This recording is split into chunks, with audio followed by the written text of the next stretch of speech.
OTB AM with Gillette in association with Movember. Effortless shave, magnificent modes. Alright, it's bang on 7:30. It is Monday morning. We are bright-eyed and bushy-tailed after a weekend sitting on the couch watching football, or not, as the case may have been. Shane. Good morning, Ger. Good morning, everyone. How are things? There's some debate amongst our crew, and I'd say the wider world, about whether or not people are actively enjoying the World Cup. I saw somebody, a former colleague of ours, Kieran Bradley, tweeting, or am I hearing whispers on the wind that the World Cup isn't great? I'm like, I don't know, Kieran, I'm not sure. I don't know. I don't know. What do you want? What does everybody want? Yeah, I don't know. Yeah, it started off with a bang, and I was like, okay, well, I was watching 4 games a day for the first maybe 2 or 3 days. It's kind of slowed down to maybe 2 games a day. I tend to get the afternoon with the 1 o'clock game and the 7 o'clock game in. Is this not an acceptable level of football in your life, as you know? Yeah, it's good. Approaching middle age? Not quite there yet. I think the football has been pretty good, and the shocks have helped. There's been a few 0-0s in there that have been kind of dire, but I mean, you're always going to get that in the World Cup. But in terms of the quality of football, I mean, Spain-Germany was enjoyable last night. Wasn't the best game of the tournament, but I mean, enjoyable from a football person's perspective, I would say. Good old-fashioned strikers. I haven't been sitting down watching all of the games from start to finish, but I've definitely been trying to catch bits of it that I think are going to be important. And so, and it turns out there's always plenty to flick onto. But I caught the Costa Rica goal against Japan. That was pretty exciting. That was good. But the only one that wasn't excited with that goal was the Costa Rica coach. They panned to the bench and everyone was going wild, and he was just stood there. I think he expected, Japan are going to come back here. But what a win for Costa Rica, yeah. The other thing is, right, that our brain has become infested by videos on Instagram and now TikTok, where everybody wants instant gratification. This is the World Cup group stages. It's going to take a little bit of time to unfold to that last few minutes, where then you get something dramatic happening and a good team actually is out. No one's been out. No matter what's happened so far up to this point, none of the good teams, obviously Canada are out now, but none of the good teams have actually been dumped out. They've had a bad result and they've had catastrophic errors, self-inflicted, but it hasn't reached a point where they're gone, and the full jeopardy has yet to be unveiled. Are you saying that young people don't have the attention spans for 90-minute matches of football anymore? What'd you say? Young people don't have the attention Sorry. Walk straight into that. Hey. Fair play. Yeah, I am saying that. I'm not saying young people, I'm saying the whole world. Yeah. This isn't a young person disease. They've killed all of us, Shane. We're all dead. It's a fair point. I think people just straight away just flick off, and people are sometimes guilty of sitting on their phones flicking during matches. I tend not to do that. Sometimes, everybody, all the time. If Colin, I think, also puts his phone across the far side of the room. If you can do that, fair play to you. That's I kind of pick it up at half time. That's my usual process, and see what people are saying about the match, and full time as well. But I tend not to use it during the match. It's tough to do 2 things at once. Well, tell us this morning. You're watching at home on YouTube, or you're listening to us on OTB Sports Radio. Good World Cup, great World Cup. Meh, not watching it. I didn't watch any of it, and I'm right not to have. You can get us this morning 0879 180 180. That's the WhatsApp number, or of course, you can leave a comment on the YouTube stream or tweet us at Off The Ball AM. Our performance rankings is coming up in 1 moment. Gavin Cooney is going to join us from Doha. 8:10. Sports pages, busy weekend of Club GAA action. Alan Quinlan, really interesting final. I thought that final window of the international series, because we never play, and it was like, it's not really that important. But actually, turns out Clive Woodward has lots to say about what's going on in England, and I'm just going to read it in my Sir Clive voice, which I haven't used in about 20 years. That's coming your way at 8:50. Jasmine Baba is a German football expert, big into the stats and data, and has been crunching the data and stats about Hansi Flick's Germany. Not very impressed, and yet they're still alive also.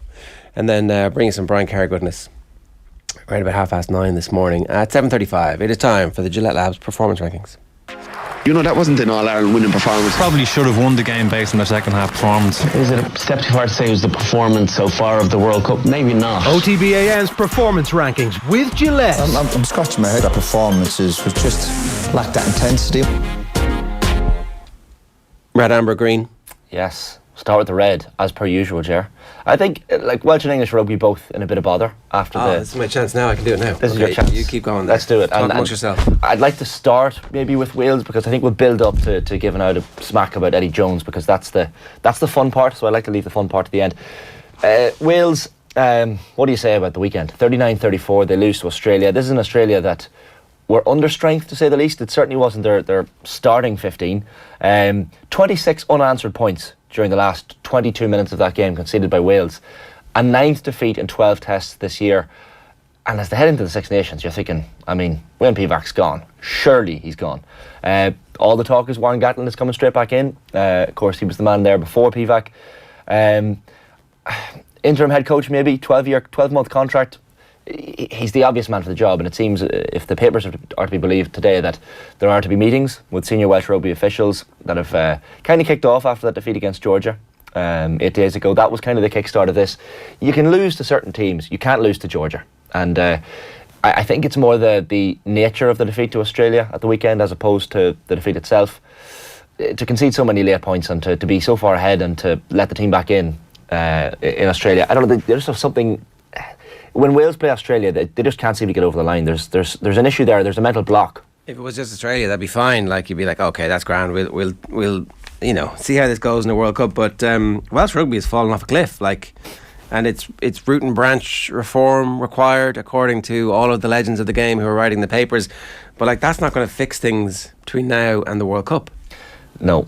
And the funny thing is, Pivac was due to travel to France on Sunday to kind of scope out the 4 pool stage venues for the World Cup for Wales: Bordeaux, Nice, Lyon and Nantes. It feels like a bit of a pointless trip now because... someone's got to do it. Well, someone's going to do it and take the notes. But I mean, if I'm Wayne Pivac, I'm burning those notes when I come home and get sacked. Well, you send somebody with him to take notes too, to make sure. Yeah. Don't send him by himself. I'm just looking at the fixtures. Okay, so sorry, Wales Six Nations fixtures. Italy versus Wales, Stadio Olimpico, Saturday 11th of March. Italy are ringing that and we're going, come on, you know. Oh, 100%. You're Italy, you're licking your lips at Wales at the moment. Every team in the world is licking their lips at Wales at the moment. They're a bit of an embarrassment. Pivac has to go. Careful now, you're going to end up on Wales Online. Well, they aren't embarrassed. Like, I don't think anyone on Wales Online or anyone who's a Welsh rugby fan would disagree that at the moment things need to change. Shane, you could say you're telling it like it is. There you go, exactly. We should tell it like it is with Eddie Jones as well, Ger, I think, this morning, because... hang on, we can spend a bit more time on Wales, right? You want to stick the boot into Wales? Well, I just think that, like, it's sad. You know, it's sad. Go on, tell me why it's sad. Well, that great red jersey, it was, you know, the teams that inspired almost all the world to take up rugby by scoring those length of the field tries. You know? Sorry, but where has the romance gone, Shane? A kick of the ball away from a Grand Slam. They win a Six Nations title. They beat the South Africans in South Africa. So you're thinking, all is well in Welsh rugby, and then shit hits the fan when it comes to the November internationals, especially. And you're like, well, how does it actually materialise that they can be so good in last year's Six Nations and then so crap in November? Where do they go from here? Where do they go from here, essentially? But when's the best time to let go? I think manager. I don't know. I mean, Wales have got a track record of sacking coaches this distance out from a World Cup and it actually having an impact. So we'll see. I mean, I didn't think Pivac was great, but then obviously things improved slightly and then they seem to have regressed again. I think the Welsh playing pool is so thin at the moment that it's very difficult for anybody to have any level of consistency. And here's the thing, if everybody gets fit for the World Cup, they'll still go deep and they'll still cause trouble for people. It's just whether or not, and also they're on the easy side of the draw, as we all know, it's just whether or not the enough players are fit and in form. So Gatland could come in and restore some order, and you would say that could have an impact, but it might not be cause and effect. It might just be that he gets a little bit more lucky with injuries. Yeah. Also, his experience is at the very high end of international rugby. So, I mean, it's a bit of a shot to nothing for Gatland. It would suggest that his dreams of coaching the All Blacks are gone. And I know he hasn't really been mentioned in dispatches around that post since he went back down to New Zealand and things didn't work out properly for him there. But like Gatland back at the Six Nations, you know, lobbing grenades at us randomly. You'd be like, yeah, okay. You know, Andy Farrell seems less likely to interact with that than some of our previous coaching tickets. Yeah, I shall leave it at that. Yeah, I think if you're a neutral or an Irish rugby fan, you kind of want Warren Gatland back in. It's a bit of crack, and if one thing determined what his previous tenure at Wales was about, it was consistency, and that is the one thing that they do not have at the moment is consistency in results. every now and again they'll pop up with a pretty good performance, and then they'll have a Georgia or an Australia where they look like they're on fire, and then they just let Australia back into the game. Like you're looking at club results like Cardiff beating the Sharks 35-0 in South Africa at the weekend in the URC. You're thinking, okay, well that's a really positive sign for Welsh rugby, because that came out of the blue, but at international level it's just not materialising. And one win in the autumn series is a bit of a damning indictment, I think, of Wayne Pivac. We're talking here, as if there's any chance in the world, will he stay, will he go? He's gone. Wayne Pivac will be gone. You'd imagine it's just a matter of when. I don't think you should hold on to a manager. You want the manager who's in charge of the Six Nations to be in charge of the World Cup as well. You can't go into the Six Nations now with Pivac, have a poor enough Six Nations, and then expect him to turn it around in time for the World Cup. So I think if they're going to do it, it's got to be cutthroat, and it's got to be pretty quickly. So don't do it after the Six Nations is what you're saying. I mean, what? Well, if you're going to do it now. Yeah, although things could get worse. They could win no games in the Six Nations, and then they're like, okay, wait. I mean, we tried, Wayne. We definitely tried to give you every opportunity, and unfortunately, it hasn't worked for us. Anyway, look, Sir Clive, right? Yeah, you want to get on to England. Eddie's last chance. If England lose next match, Jones must go. But the next match is like the first match of the Six Nations. So, yeah, that's too long. Well, it's a strange time to do it, that doesn't make any sense. 0 sense. So it's a bit of a bizarre one. What's Clive saying? England are not just losing, they're going backwards at an alarming rate of knots. Yesterday, the RFU released a bland statement confirming their review panel will discuss the autumn campaign. This is the same anonymous RFU review panel that has been in place since 2019. So here we go again. Another year, another review. And then blah, blah, blah. Needs to be transparent. Everybody needs to know who it is. Apparently he had a go at Conor O'Shea over the weekend, but I can't see that in this piece, so maybe it was in a different piece. Since 2019, when Jones England failed to turn up in the World Cup final, having reached the World Cup final, this anonymous panel has conducted 2 utterly pointless reviews. For reasons which have never been explained to me, I have never been invited to participate in any of these reviews. At the risk of sounding arrogant, I believe I am the most qualified Englishman to conduct an investigation. People might read that and think I'm angling for a job. Nothing could be further from the truth. The role as RFU Director of Rugby would have interested me 10 years ago, but that ship has long sailed. Jesus. I've got the quotes on Conor O'Shea in front of me here as well, apparently from his Daily Mail column over the weekend. I know what it's like to be successful at the top level of international rugby, and I don't see the qualities needed to do that in the leading figures of the RFU. It comes back to Bill Sweeney and Conor O'Shea at the top of the organisation who aren't good enough to be in their current positions. I mean, two-footed. Sweeney and O'Shea are paying the price for not employing a director of rugby. Fair point there, potentially. An autumn this bad has been coming for a while. You can't disagree with everything that Clive Woodward is saying, and I think he has a point on the review process. It's a bit of a... Does he? I mean, I don't know. These reviews, ultimately... What comes from them? Well, what's the point of them? What are they trying to do? Right? They're trying to hold the international manager, coach, accountable to a committee generally of amateurs. It's like this really old system. It doesn't make, like, the I don't know. You definitely need some performance management of your elite teams, and it's difficult to find a way to make that work that fits with rugby that isn't just corporate bullshit. And this all seems like corporate bullshit, where Sir Clive definitely doesn't want the gig, but would have taken the gig if you'd offered it to him 10 years ago. And you know what, maybe they're going to read this and go, yeah, you're criticising us. Oh yeah, maybe you could come in and be involved. Maybe that might be a way to do it. But it's going to go one of two ways for him. Either they look at it and say, yeah, maybe Clive's the man, or maybe they look at it and say... Says, my hunch is that after the World Cup, the new director of rugby will be Jones, and Steve Borthwick will come in as head coach. But Eddie Jones has already been lined up to go and join America for an 8-year. Is that not like? I mean, do we not all think that that's more likely to happen than him staying in England as director of rugby and continuing to take this? Like, does Eddie Jones need this in his life? He probably doesn't. No, and I don't think Eddie Jones is doing a great job, but I do think that he's always managed to get a team ready for a World Cup.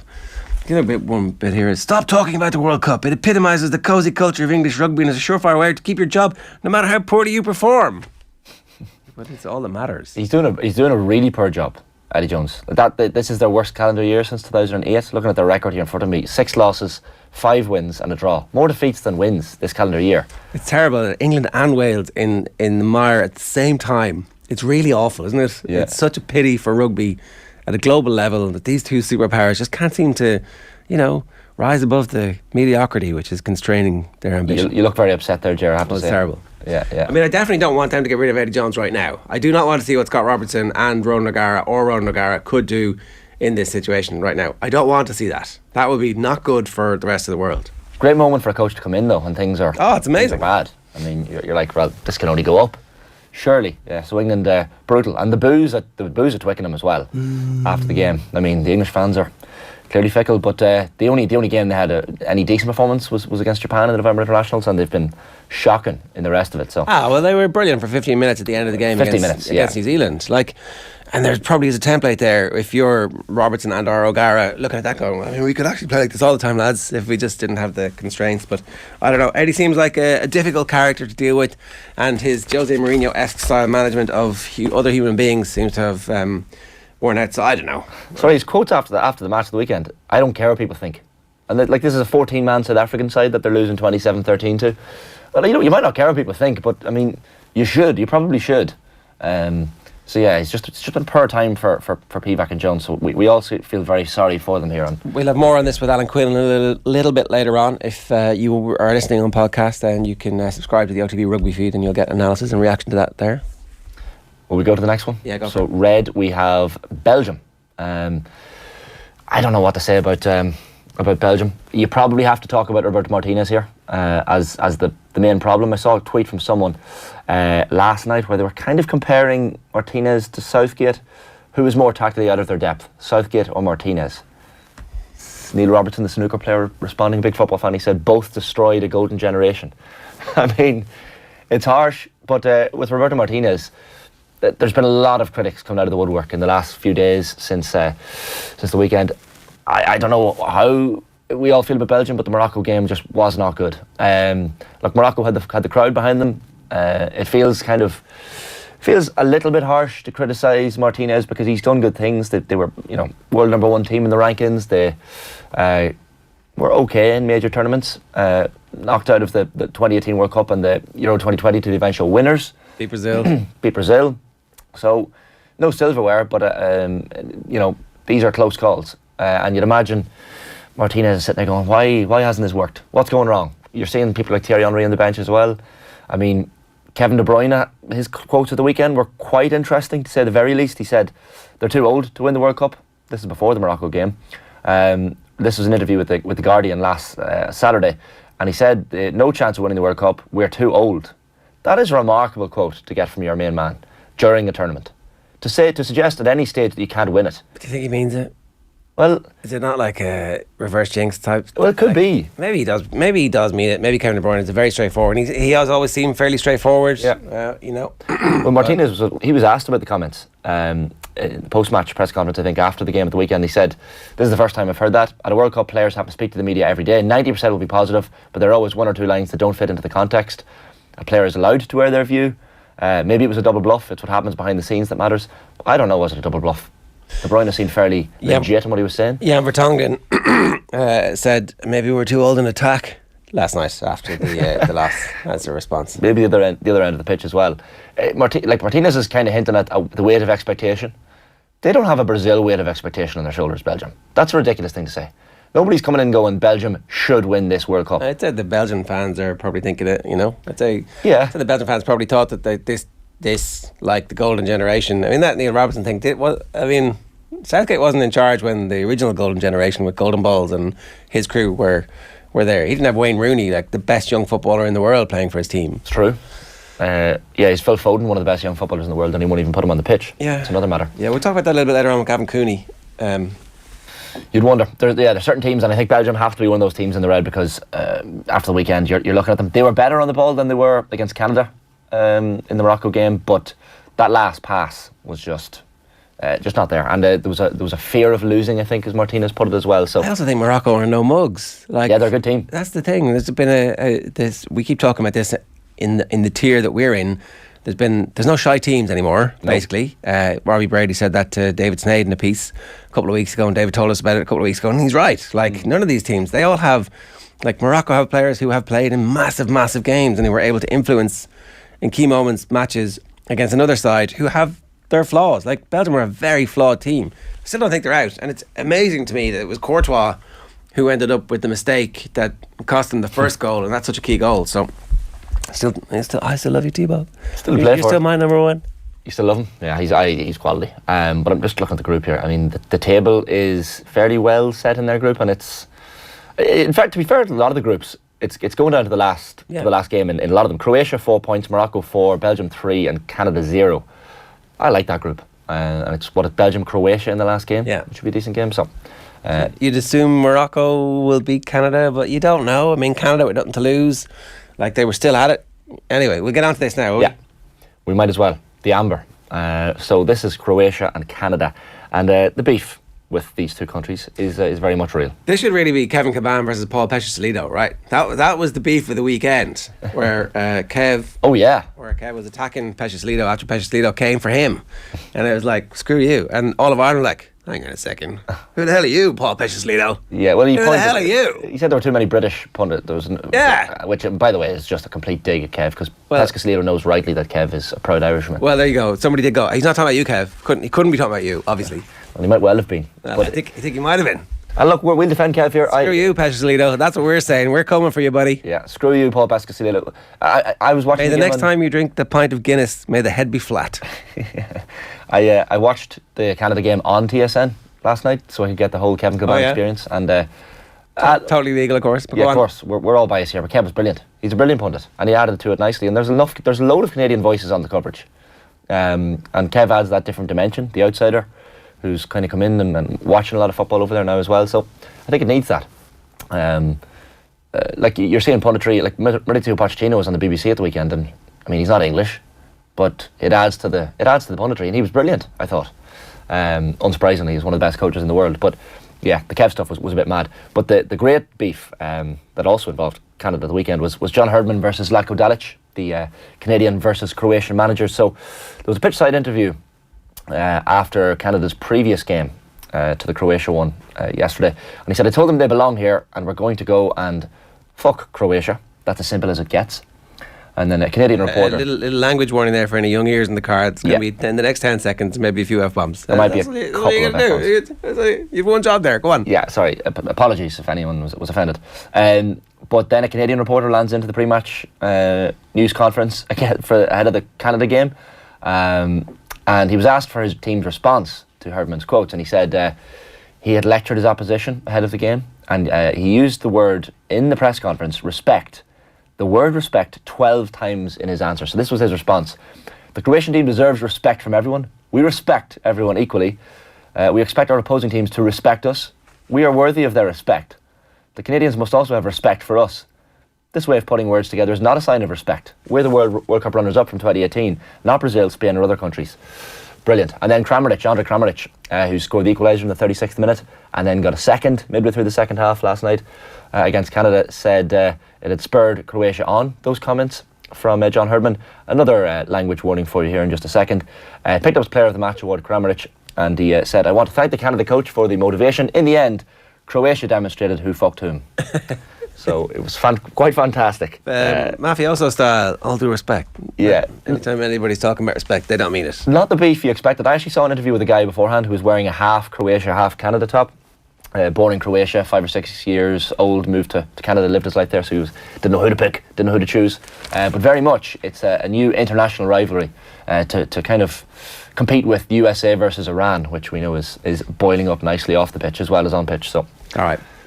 Shifty Lad says, literally every group stages of every World Cup are not great unless you're involved. It's hindsight that makes you remember the good times.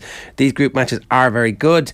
Enemies OK Feeney says, definitely been some decent games so far and many upsets. What do people want from the group stages? I'm kind of with you, Enemies OK Feeney. And Aidan Healy says, I've watched 2 full games, England versus USA game being second. I'm never getting those 2 hours back.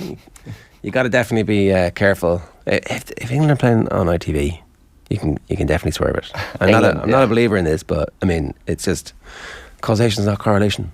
England USA was one of the games. It was actually the first game of the World Cup. I said I'm going to go to the pub and watch this one just to get a bit of an atmosphere instead of watching it at home. And myself and the housemate went down to the pub and surrounded by a lot of American fans, and there was 1 or 2 tables of English fans. And I was thinking before the game, this is great. We've got both sets of fans here. This is going to get really lively when USA eventually score. And Pulisic gets the crossbar. You're thinking this is going to really heat up. But the game just never took off. And unfortunately, we never got to see the beef turn up in that one. To be fair to Southgate, he never relegated Wigan, which is something the Belgian FA must have never known, says Richard Redballs on YouTube. I don't think Martinez is that bad. I do think that probably should have gone after the last tournament and let somebody else come in. But like, you remember how crap they were in the Euros before he came over, and like we were doing a bit of research ahead of the game that Belgium played against Ireland. They hated the manager, whose name just escapes me, Mark Wilmots.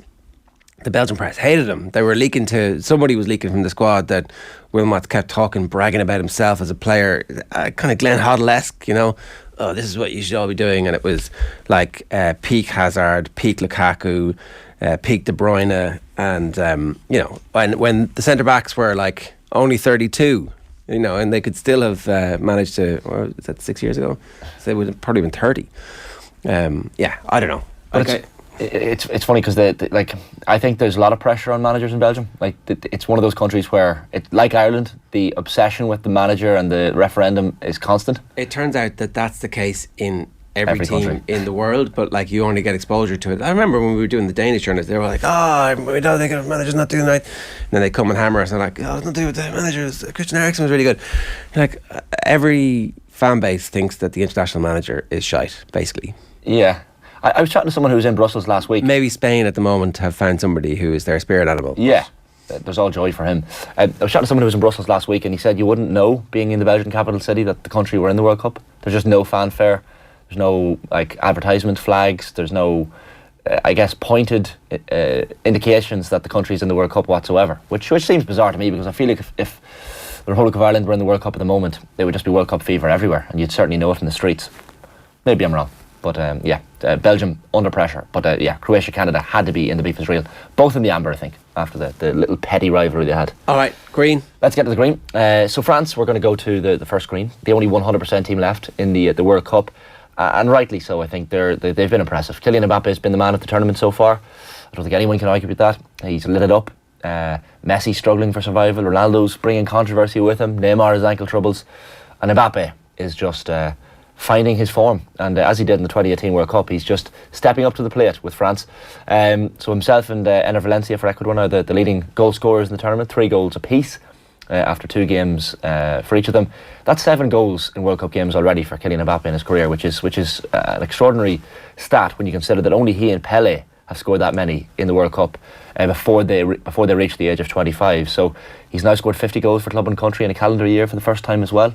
So, as well as being a danger coming in from the left flank, he's also now banging in the goals. So, kind of stepping up to the whole Benzema being out. France are in a disaster mode before the World Cup. When you're looking at Pogba and Kimpembe and all these guys, and Nkunku as well, being ruled out, you're thinking France's chances maybe aren't as strong as we felt. But after the first 2 games, you have to say they've been probably the most impressive team. We have to see Brazil, of course, in their second game yet. But you're often talking about Mbappe being in the shadow of Ronaldo and Messi the last few years, maybe because he's in the French league, maybe because he hasn't won the Champions League with his club, and he's yet a lot to prove. He did win the World Cup. He was their best player, most important player when they won the World Cup. So I think that should have put that argument to bed 4 years ago.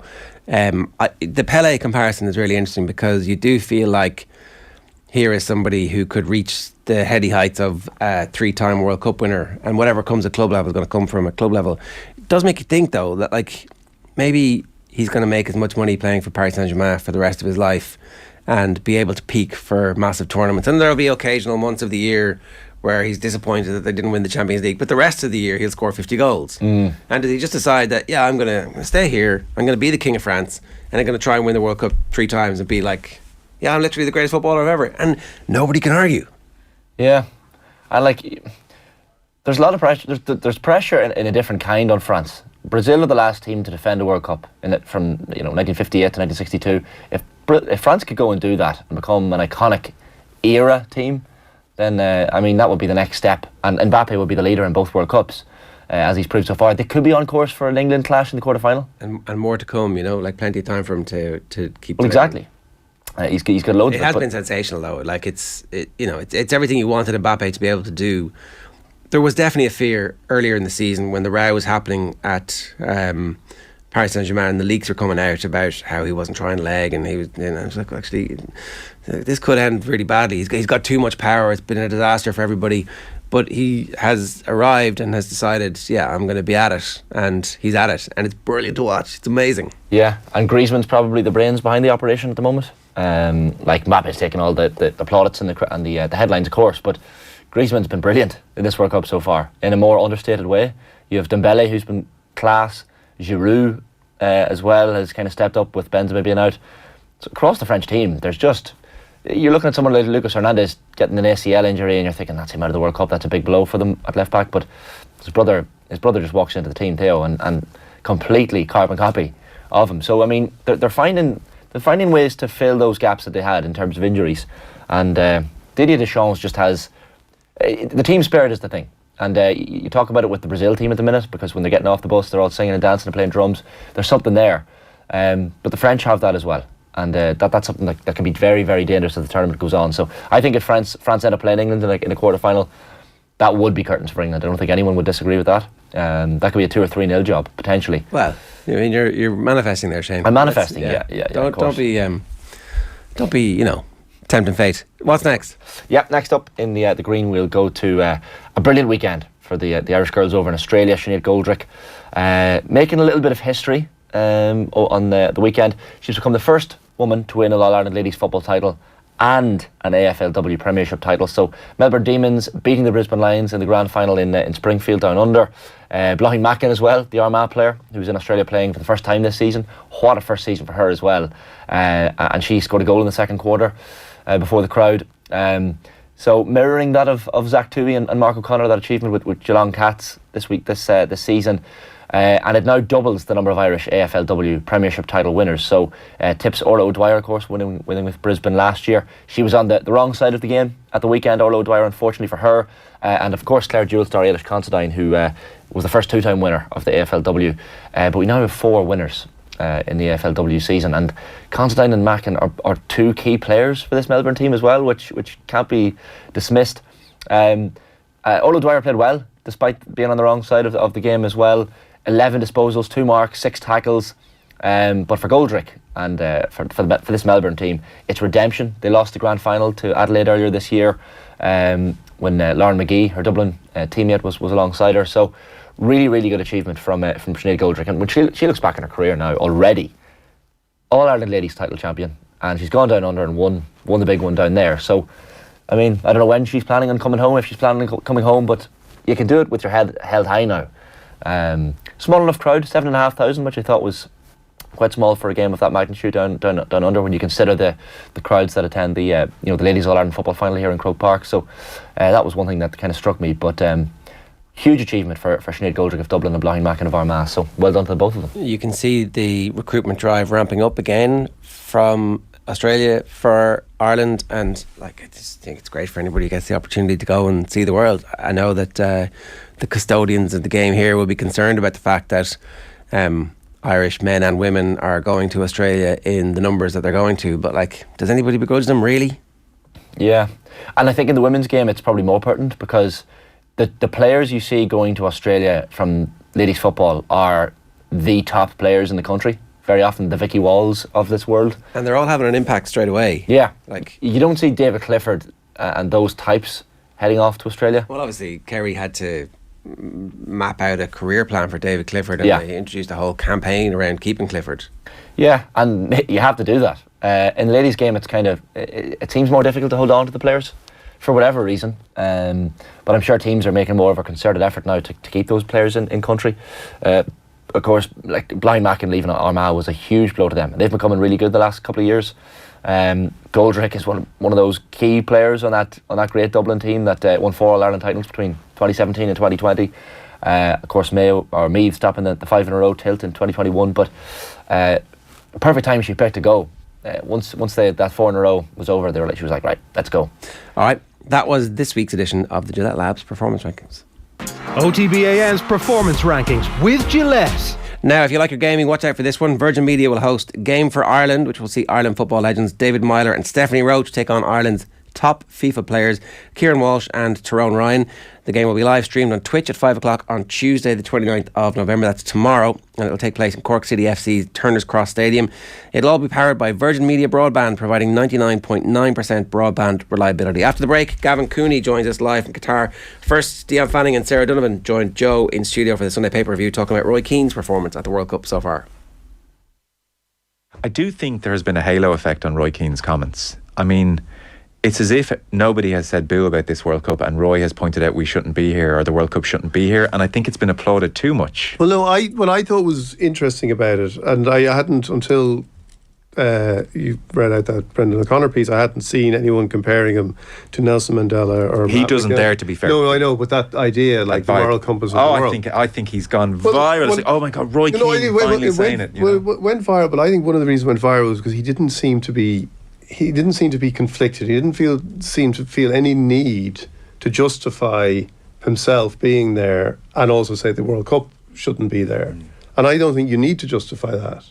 I think you can be there because that's where the World Cup is, and it's very, and you can equally then say the World Cup shouldn't be here. I think it's viral. Honestly, I think it's viral because it's Roy Keane. I think if Joe Cole had said exactly the same sentence, it wouldn't have gone viral. I'm being honest. I think there is a halo effect here. That's a different. That is probably part of Keane's charisma. Yeah, and it's ability. who's saying it, not what was said. Yeah, but I think it was. But I do think he didn't try and dress it up in terms of I'm going to be shining a light on Qatar issues here. Like I will be doing this with great reluctance but it's important for me to offer my journalistic insight. Sure. He just said it shouldn't be here.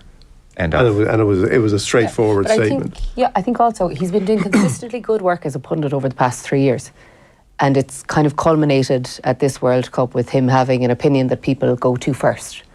And that's probably why it's getting more prominence. If he had been out of the limelight over the past 3 years, perhaps it wouldn't have taken as much store as it has. So it probably comes down to the fact that he's, really well known now because of the amount of work he's put in. So he's essentially gone from working in the office to the CEO, Yeah. Don't get me wrong. I loved when he said it. Thought it was great.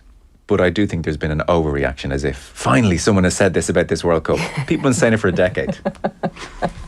Roy Keane says it, we all jump up and down. Not a touch of that, no? Maybe. OTB AM. This is OTB Sports Radio. Rachel Daly is a striker. The end. The Koigig Pod on OTB Sports. She's got great passing range. She scores goals. She's great in the air. Brilliant in the air, yeah. Now, Karen, we had some big signing news during the week, which we kept so quiet from us. Keep up to date with all the WSL action every Tuesday and subscribe to the feed in the OTB Sports app now. Are you a sports fanatic who loves to travel? Then sportspass.ie is for you. Log on for the chance to win the trip of a lifetime in 2023 to a top global sporting event. 8 winners get to choose from 12 incredible prizes, including trips to the Women's World Cup in Australia, the Super Bowl, the Masters and WrestleMania. All prizes include return flights, accommodation and tickets for 2 people from anywhere in the world. That's sportspass.ie. You win, you choose. OTB AM with Gillette in association with Movember. Effortless shave, magnificent mo. Right, to Qatar, and delighted to say Gavin Cooney of the 42 is with us this morning. Are you in Doha? Is it? Can you be anywhere other than Doha, really, in Qatar if you're covering the World Cup? You can be out in a canvas tent in the desert. Mercifully, FIFA didn't impose that on the media, so I am somewhere in Doha. It's a bit of a building site around our hotel. The Doha Sports Stadium is beside us, which I've learned was the first real sports stadium in Doha. And in some slightly on-the-nose metaphors, the first games of football in Qatar were played on sand with the lines for the pitch demarked in oil. So, I mean, that's a nice little metaphor for what this World Cup has become. But that was meant to be developed for this World Cup, and they abandoned it in a very true sense. So our hotel rises out of rubble around it. But it's a pretty good location. It's 20 minutes from the metro, on which I'm spending my life out here. And by all accounts, the metro is one of those actual legacy things that the people of Doha will have, that has been built for the World Cup and seems pretty good. Yeah, no, it just, I mean, The trains run on time, Ger. There's a metro going every 3 minutes. They've even opened up the first class carriage for the purpose of the World Cup. They will close that after everyone moves on, and segregate that economic. Well, is it economic? Not really. Segregation here at work in Qatar will come into force once again. Okay, let's talk a little bit about football so far. The Iranian fans were impressive so far, of the various fan groups that we've seen. Obviously, Saudi Arabian fans, well, they were loud of voice in the first game. And what were the Iranian fans actually like in person? It was amazing. I was at the Wales game, and it was just one of the most amazing occasions I've ever had the privilege to be at. When you see the press box was right up in the back right-hand corner. One of the consequences of being here as an Irish journalist is you don't exactly get the best seats. But as it turns out, this was the best seat because I was closest to the Iranian fans. And the atmosphere that they generate and the link that they have with their team is one of the main stories of this World Cup so far. I mean, they were so loud throughout. I mean, Wales, the first half of that game was an absolute dog of a game. It was another of these classically terrible 0-0 draws that we've seen at this World Cup. But you wouldn't know it from the intensity of the atmosphere that the Iranian fans had produced. And then what better way is there to win a game than strike from the edge of the box in the 99th minute? And then when everyone is shrieking in disbelief at just how good this feels, tag on another goal in the 101st minute to confirm that, yes, this is very real and you should enjoy it for all it's worth. But obviously the big story about Iran is not really linked to the football at all. I mean, it's just been this astonishing story whereby the Iranian players, obviously, they lined up against England on Monday, refused to sing the national anthem. National anthem is not necessarily indicative of Iran as a country, but it is an emblem of the ruling regime, which is now cracking down so brutally on protests back in Iran. The anthem was rewritten after the revolution in 1979. And the players silently disavowed it, and the fans in the crowd very loudly disavowed it by jeering it. Then, what kind of pressure was put on the Iranian players in the days that followed? Mehdi Taremi, the striker, insisted none. But then a former Iranian international was arrested the day before the game against Wales for allegedly spreading, propaganda. So as a result, the players did line up and did sing the anthem this time, but they did it with absolutely no zeal and absolutely no passion. They mouthed it kind of lazily. And then this incredible moment among the crowd where the crowd initially, everyone is watching the big screen to see what the Iranian players are going to do. And then the fans realize that, yes, they're singing, but they look to be doing it so under some level of duress. So then there was this close-up shot of this man. Maybe this came across in the TV coverage back home as well, of this man just breaking down in tears uncontrollably in a kind of, despair. It's just, I've never seen despair so obviously blatant on a man's face. And then it ended in tears as well, with Carlos Queiroz' blue eyes twinkling as Iran won, playing under the most extraordinary pressure. It's an amazing story. And then you've got this, just talking to a couple of Iranian journalists over here, that you've got this very different thing going on between how the team are viewed back home and how the team are viewed back here. I mean, there are protesters back home who are now risking their life for the sake of change in their own country, who believe that the players should be doing more. Now, the Iranian state television is not showing the close-up shots of the players singing or not singing the anthem.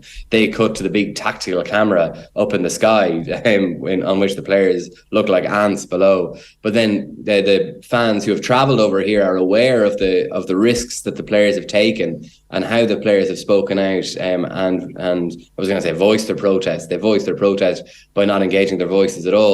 So it's this extraordinary story, and now we're heading to the final group game against the USA. There's more political skirmishes off the pitch. The USA have removed the emblem of the regime from the Iranian flag on social media posts. The Iranian FA have called for the USA to be kicked out of the tournament as a result.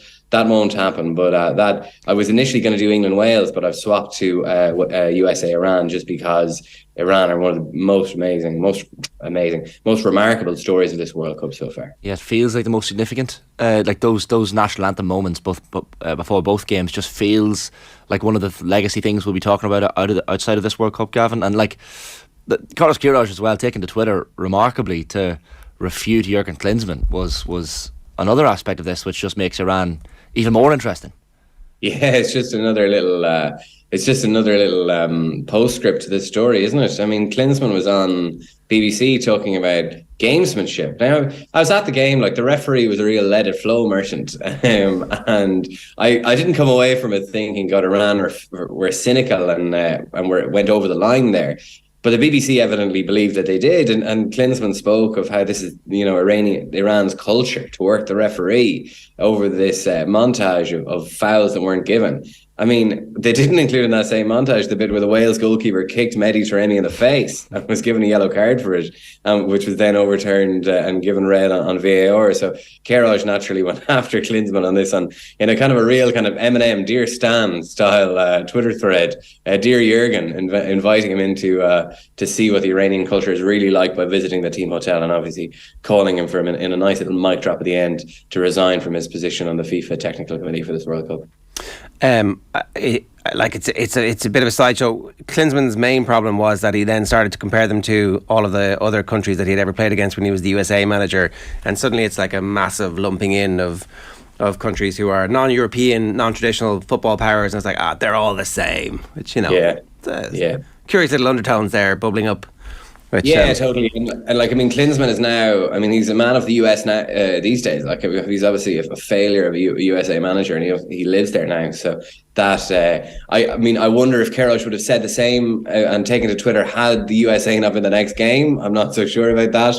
Kerr is a wily character in his own right, but another little subplot for. Well, Kerr gets to go on the attack against somebody, and then it's no longer the conversation about the politics and the anthems and all that kind of stuff. So, yeah, I mean that is a very good point, Ger. I hadn't really considered that. I'm going to do Kerr's press conference later today, so we'll see. I still think that the anthems and just the sheer weight of that story will still mean it dominates the press conference to an extent. He has struggled somewhat under the weight of these questions, and I don't blame him.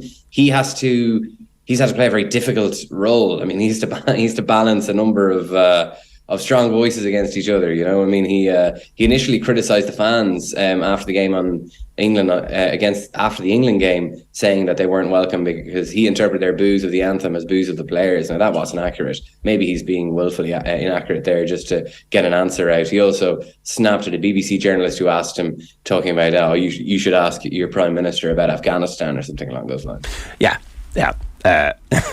Sometimes people who are doing one job aren't good at answering questions about outside influences or the rest of the world. Kyrgios is an interesting character. Like, is Roy Keane doing their next game? That would be interesting. Okay, so apart from that, what was the other thing that we wanted to talk to you about? Oh, the Germany-Spain game, right? The importance of having an actual striker. But no one trusting their strikers at the moment. This is kind of a theme in world football where if you have a striker, things can go very, very well for you deep into the tournament. If Harry Kane starts playing well, for example, for England, that's going to be the difference between them drawing a lot of games 0-0 and maybe occasionally winning. Kylian Mbappe is obviously, not bad. But it took the substitute strikers to swing this game and to score some goals. So what were your takeaways from that game? Yeah, I really enjoyed this game. It was just another massive privilege to be at. It felt like a really high stakes late knockout game. Spain were much the better side, but Germany were pretty resolute, and it was almost, Spain and Germany are the two great ideologues of our time. One gave us tiki-taka and the other gave us gegenpressing. And the first hour of this game kind of felt like they were both debating their ideas. Who was it on Dick Cavett? It was like Gore Vidal against William Buckley. Sorry, I almost said FX Buckley, but I think he's the Dublin Butchers. But so this is really impressive flourish of a university debate between these two philosophies, and it ended in a kind of a deadlock. So some of Spain's triangles and passing was just an absolute joy to watch, but they just lacked that bit of a killer touch. And it was the same with Germany. They had their counter-attacking threat and they pressed pretty well. And they created chances from it, like Joshua Kimmich winning the ball back off Pedri on the edge of the box. His shot was blocked by Unai Simon. And then the two great philosophers of our time were like, okay, it's time for, this is a new age. and it's the new age of the big lad up top. So first Luis Enrique sent for Alvaro Morata, and then Spain had been exploiting that left side, Germany's right side, all night. They'd been trying to get in behind Thilo Kerr, but it took Morata with a finishing touch to put something on the scoreboard. Brilliant finish, first time finish. Morata is always better when he doesn't have time to think about what he has to do. He's very instinctive. It's when he has a couple of minutes or a couple of seconds to think he struggles. And then Hansi Flick sent for Nicholas Fulkrug, should I say. He along with Leroy Sané. Sané was excellent. Sané, there was this frequent move from Germany where Sané used to skate in from the right wing, and Musiala used to run this kind of diagonal, almost crisscross run, and Sané would pop it through to Musiala. Initially, the first time they did that, Musiala shot straight at Simon. The second time they did it, Musiala miscontrolled, but it took Fulkrug to lash the ball into the roof of the net. So Germany are still alive in the tournament. Spain look much the better side. And these are the two sides, because they're such great philosophers of football and all of the advanced ideas that they've given to us in terms of tiki-taka and then gegenpressing. I mean, they're maybe the two most responsible for the erasure of the traditional number 9, but then you think about it, both have needed great strikers to win their World Cups, like David Villa for Spain, Miroslav Klose for Germany. And on the basis of last night, I think maybe both sides will need Morata and Fulkrug if they are gonna go all the way here in Qatar. Yeah, I don't know if anyone's ever said this before, but you can never write off the Germans for sure. But Costa Rica rode it again. There you go. Exactly. Obviously, really enjoyed that game. It was a great upset, etc., etc. But what a massive disappointment to be going to Germany, Spain later in the day. Be like, oh, this is not quite the everything on the line shootout that I thought it might be. Exactly. I saw a great tweet, Gav, last night. Someone was saying, "Look at me, I'm Spain. I can create 2 of the best midfielders of all time and just have them respawn after they retire. Pathetic. Grow up." I mean, to see Gavi and Pedri up close and personal in a match, it must have been quite special. Just 2. It's hard to believe how young they are. Is it 18 and 20 maybe? It's just remarkable. Yeah, I think Pedri was 20 on Friday, so can't write teenage midfield duo anymore. They're fantastic. My word. I mean, it's just, it is another sport. I mean, they're always, their heads are always up. They're always scanning around. They're always moving, and they always want the ball. Pedri, I mean, Gavi obviously hit the headlines the previous game was he the youngest goal scorer at the World Cup since Pele? But Pedri is the star of the show. I mean, what a player. He is. I know, Shane, you mentioned respawning Xavi and Iniesta. They've also seemed to fuse them in Pedri, because Pedri's got that pop passing range of Xavi, but he can dribble by people like Iniesta used to do. He, these whirling feet, and he's just... he doesn't have amazing acceleration, but whatever way he manages to throw his feet and shape his hips, he always manages to get away from whatever burly German midfielder was trying to get close to him. So, did they look like, obviously injuries permitting, and Barcelona did run Pedri into the ground after the previous Euros. They do look like, Xavi and Iniesta Mark II, and the 2 most dominant midfielders that we're going to see in Europe for the next few years.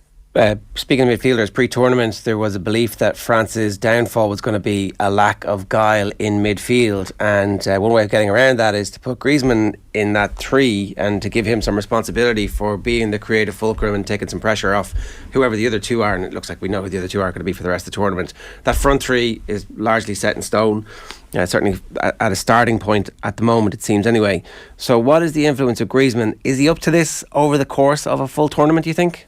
Yeah, I think he probably is. I mean, he hasn't been playing a lot at club level, so he's lots of energy, and he looks pretty sharp. He's been, the mad thing is, Karim Benzema is the Ballon d'Or holder, but his injury, maybe there's a bit of a silver lining there for France, because France and Deschamps made a bit of a mess at the Euros trying to accommodate Benzema and the team. With Giroud up front and the structure, the kind of 4-2-3-1 they've got now, they've got such a lovely balance. And Mbappe is obviously the star. It's not another French Republic, but for Mbappe to be the star, someone needs to be humble. And Griezmann is just this emblem of humility, and he's an outstanding player. Obviously, he's creative in terms of creativity. We saw him to the fore against Denmark. His was the through ball onto which Mbappe teleported really rather than sprinted to, and was hauled down by Christensen. And then it was his unbelievable cross for the winning goal that Mbappe steered in from a yard out. But when you're at the game, you're lucky enough to see the impact that this guy has off the ball. he does all the running. I mean, he does the running. He's the domestique of this front line, and he's so important. He's just this amazing ability to be in the right place at the right time, to win tackles and spoil counter-attacks. If the right fullback goes forward, he'll sometimes shuffle in and cover that space. He's so intelligent. And France, I have to say, they were the first team through to the knockout stages. They've been a lot better than I thought. You thought maybe they would struggle in the absence of Kanté and Pogba. They're getting good performances out of Tchouaméni and even Rabiot. Like Rabiot now looks like, some of his performances were as if the Deschamps just handed a pair of boots and a French jersey to the first barista he met down South William Street. But he's been really good at this tournament so far. And it's all down to Mbappe. I mean, France, I think Deschamps has won the war with Mbappe's ego. I mean, Mbappe is still, obviously, he's not tracking back. I mean, he simply doesn't defend. He's just renounced the whole thing. I mean, that's a bit crass for Kylian Mbappe. And it's thrilling to see his speed from a standing start. But Mbappe is also very committed to those standing starts. I mean, he literally just stands and watches play like Messi does when France don't have the ball. But at the same time, he's playing out wide left. He's also agreed to surrender set pieces and give them to Griezmann, whose delivery is absolutely outstanding. And by surrendering himself a little bit for the team, now not entirely, but a little bit, it means that Mbappe has been the best player of this World Cup so far. And France, I have to say, it's looking pretty ominous, not only for the rest of the World Cup, but also the Republic of Ireland in March. Well, if they win, my hope is that there's somehow like a little hangover and they take their time to get going in the next campaign, knowing full well that no matter what happens, they're largely safe. It's interesting though, right? The point about Griezmann, like, let's just remind ourselves that Griezmann was somebody who looked at LeBron James' decision, decided that when he was renewing his contract at Atletico Madrid, it deserved a similar treatment, that like he was so important. He was LeBron. He was signing a new contract with Atletico and the whole world needed to be put on tenterhooks. So to get him to be the humble domestique, as you've described it, is one of the great managerial achievements. And if you put that, what he got Pogba to do in the last World Cup, maybe we should give Didier Deschamps a little bit more credit than he gets. Yeah. Oh, no, totally. I think so. I was just listening. You're completely right. I was just listening to you during the performance rankings saying that basically every national press hates their national manager. It's kind of true. Like Deschamps even said at his pre-match press conference before his first game, just if the media can just cut us some slack here.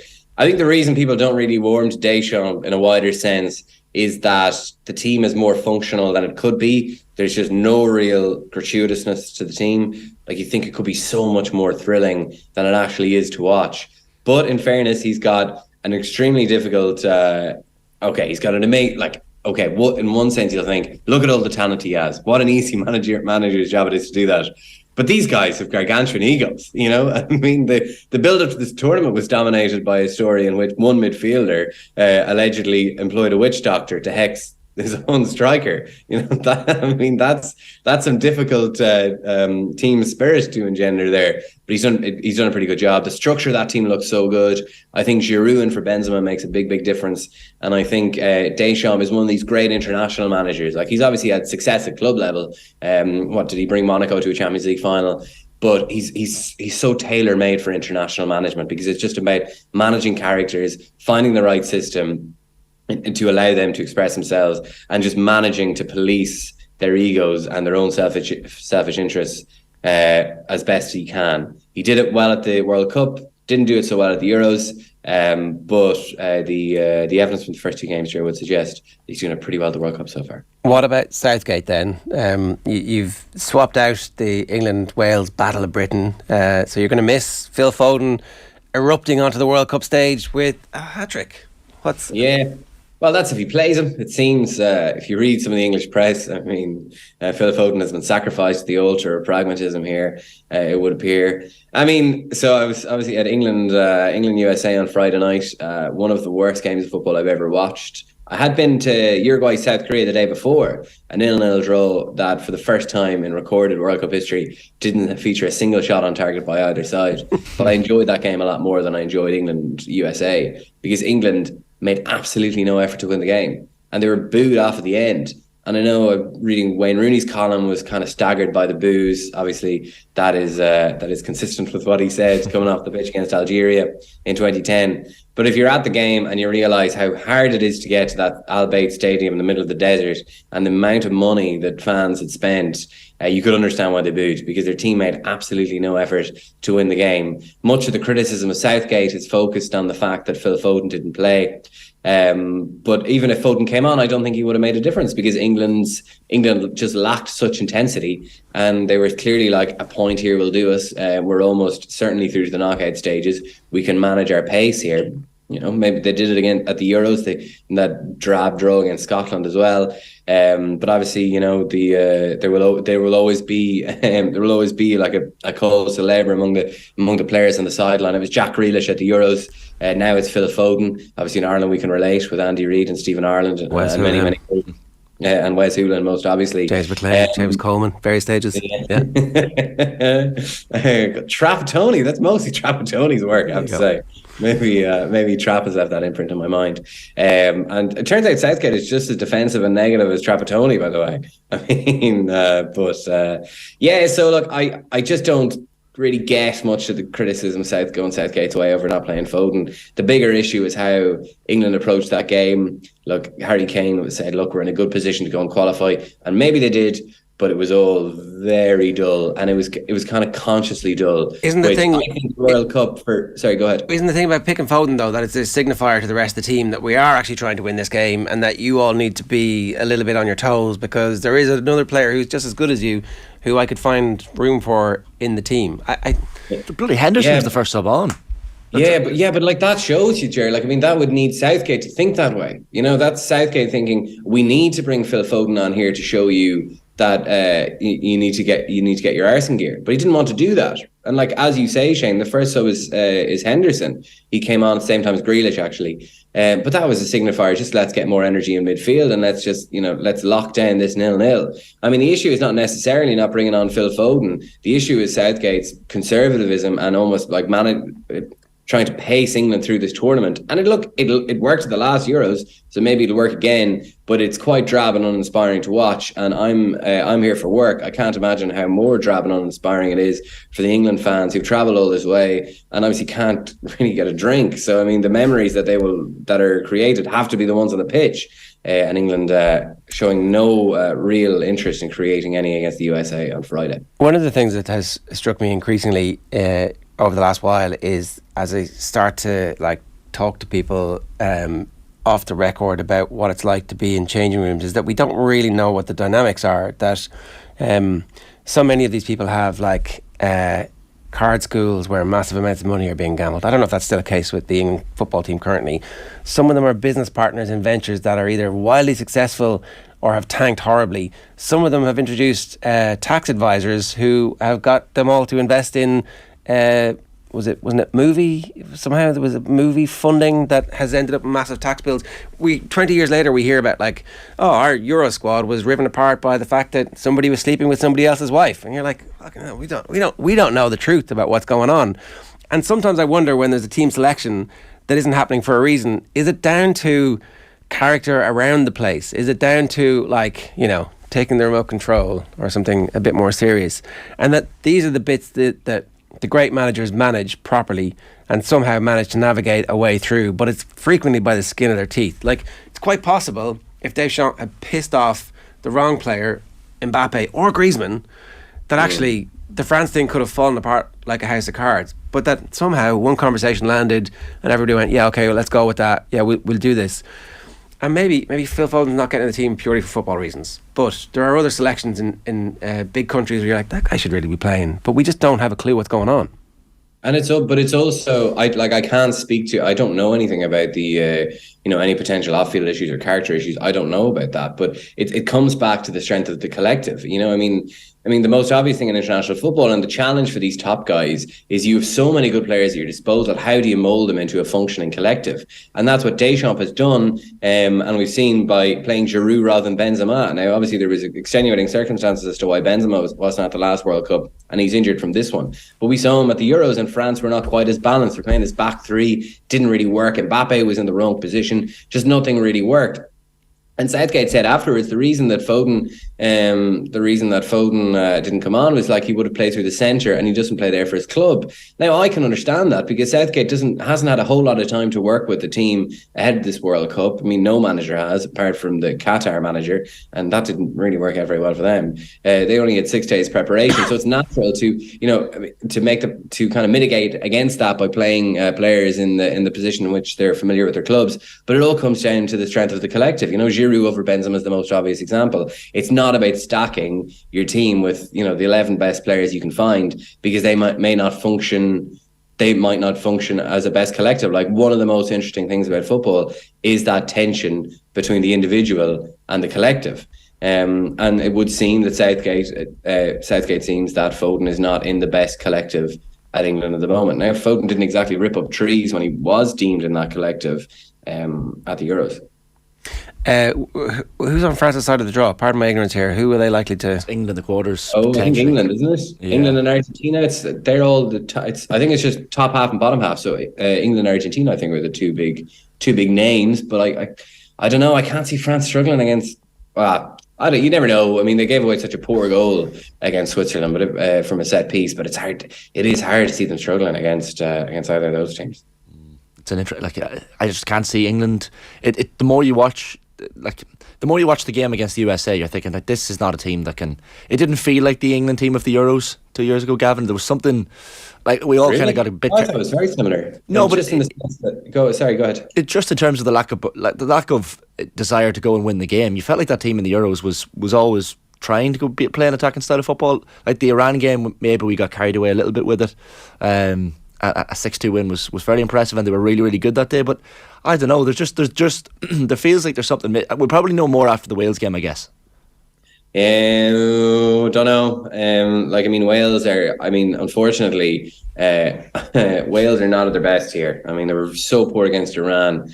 This is a tournament too far for Ramsey, and maybe it is for Bale as well, given his lack of match fitness. So England could win that game pulling up. I disagree when we say we didn't see this from England at the Euros. Like, this is what we have seen. They managed their way through that group, and they didn't play very spectacular football.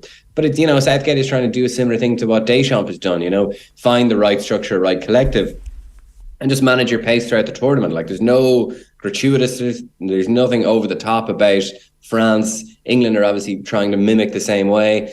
And when you look at Argentina and the emotional psychodrama that they continue to be, that's probably the right way to go about things ultimately. Yeah, no, there's a case for that. So it's Brazil-France final, basically, if everybody plays to form, which, the new Ronaldo documentary that we've been talking about. We're due a rematch.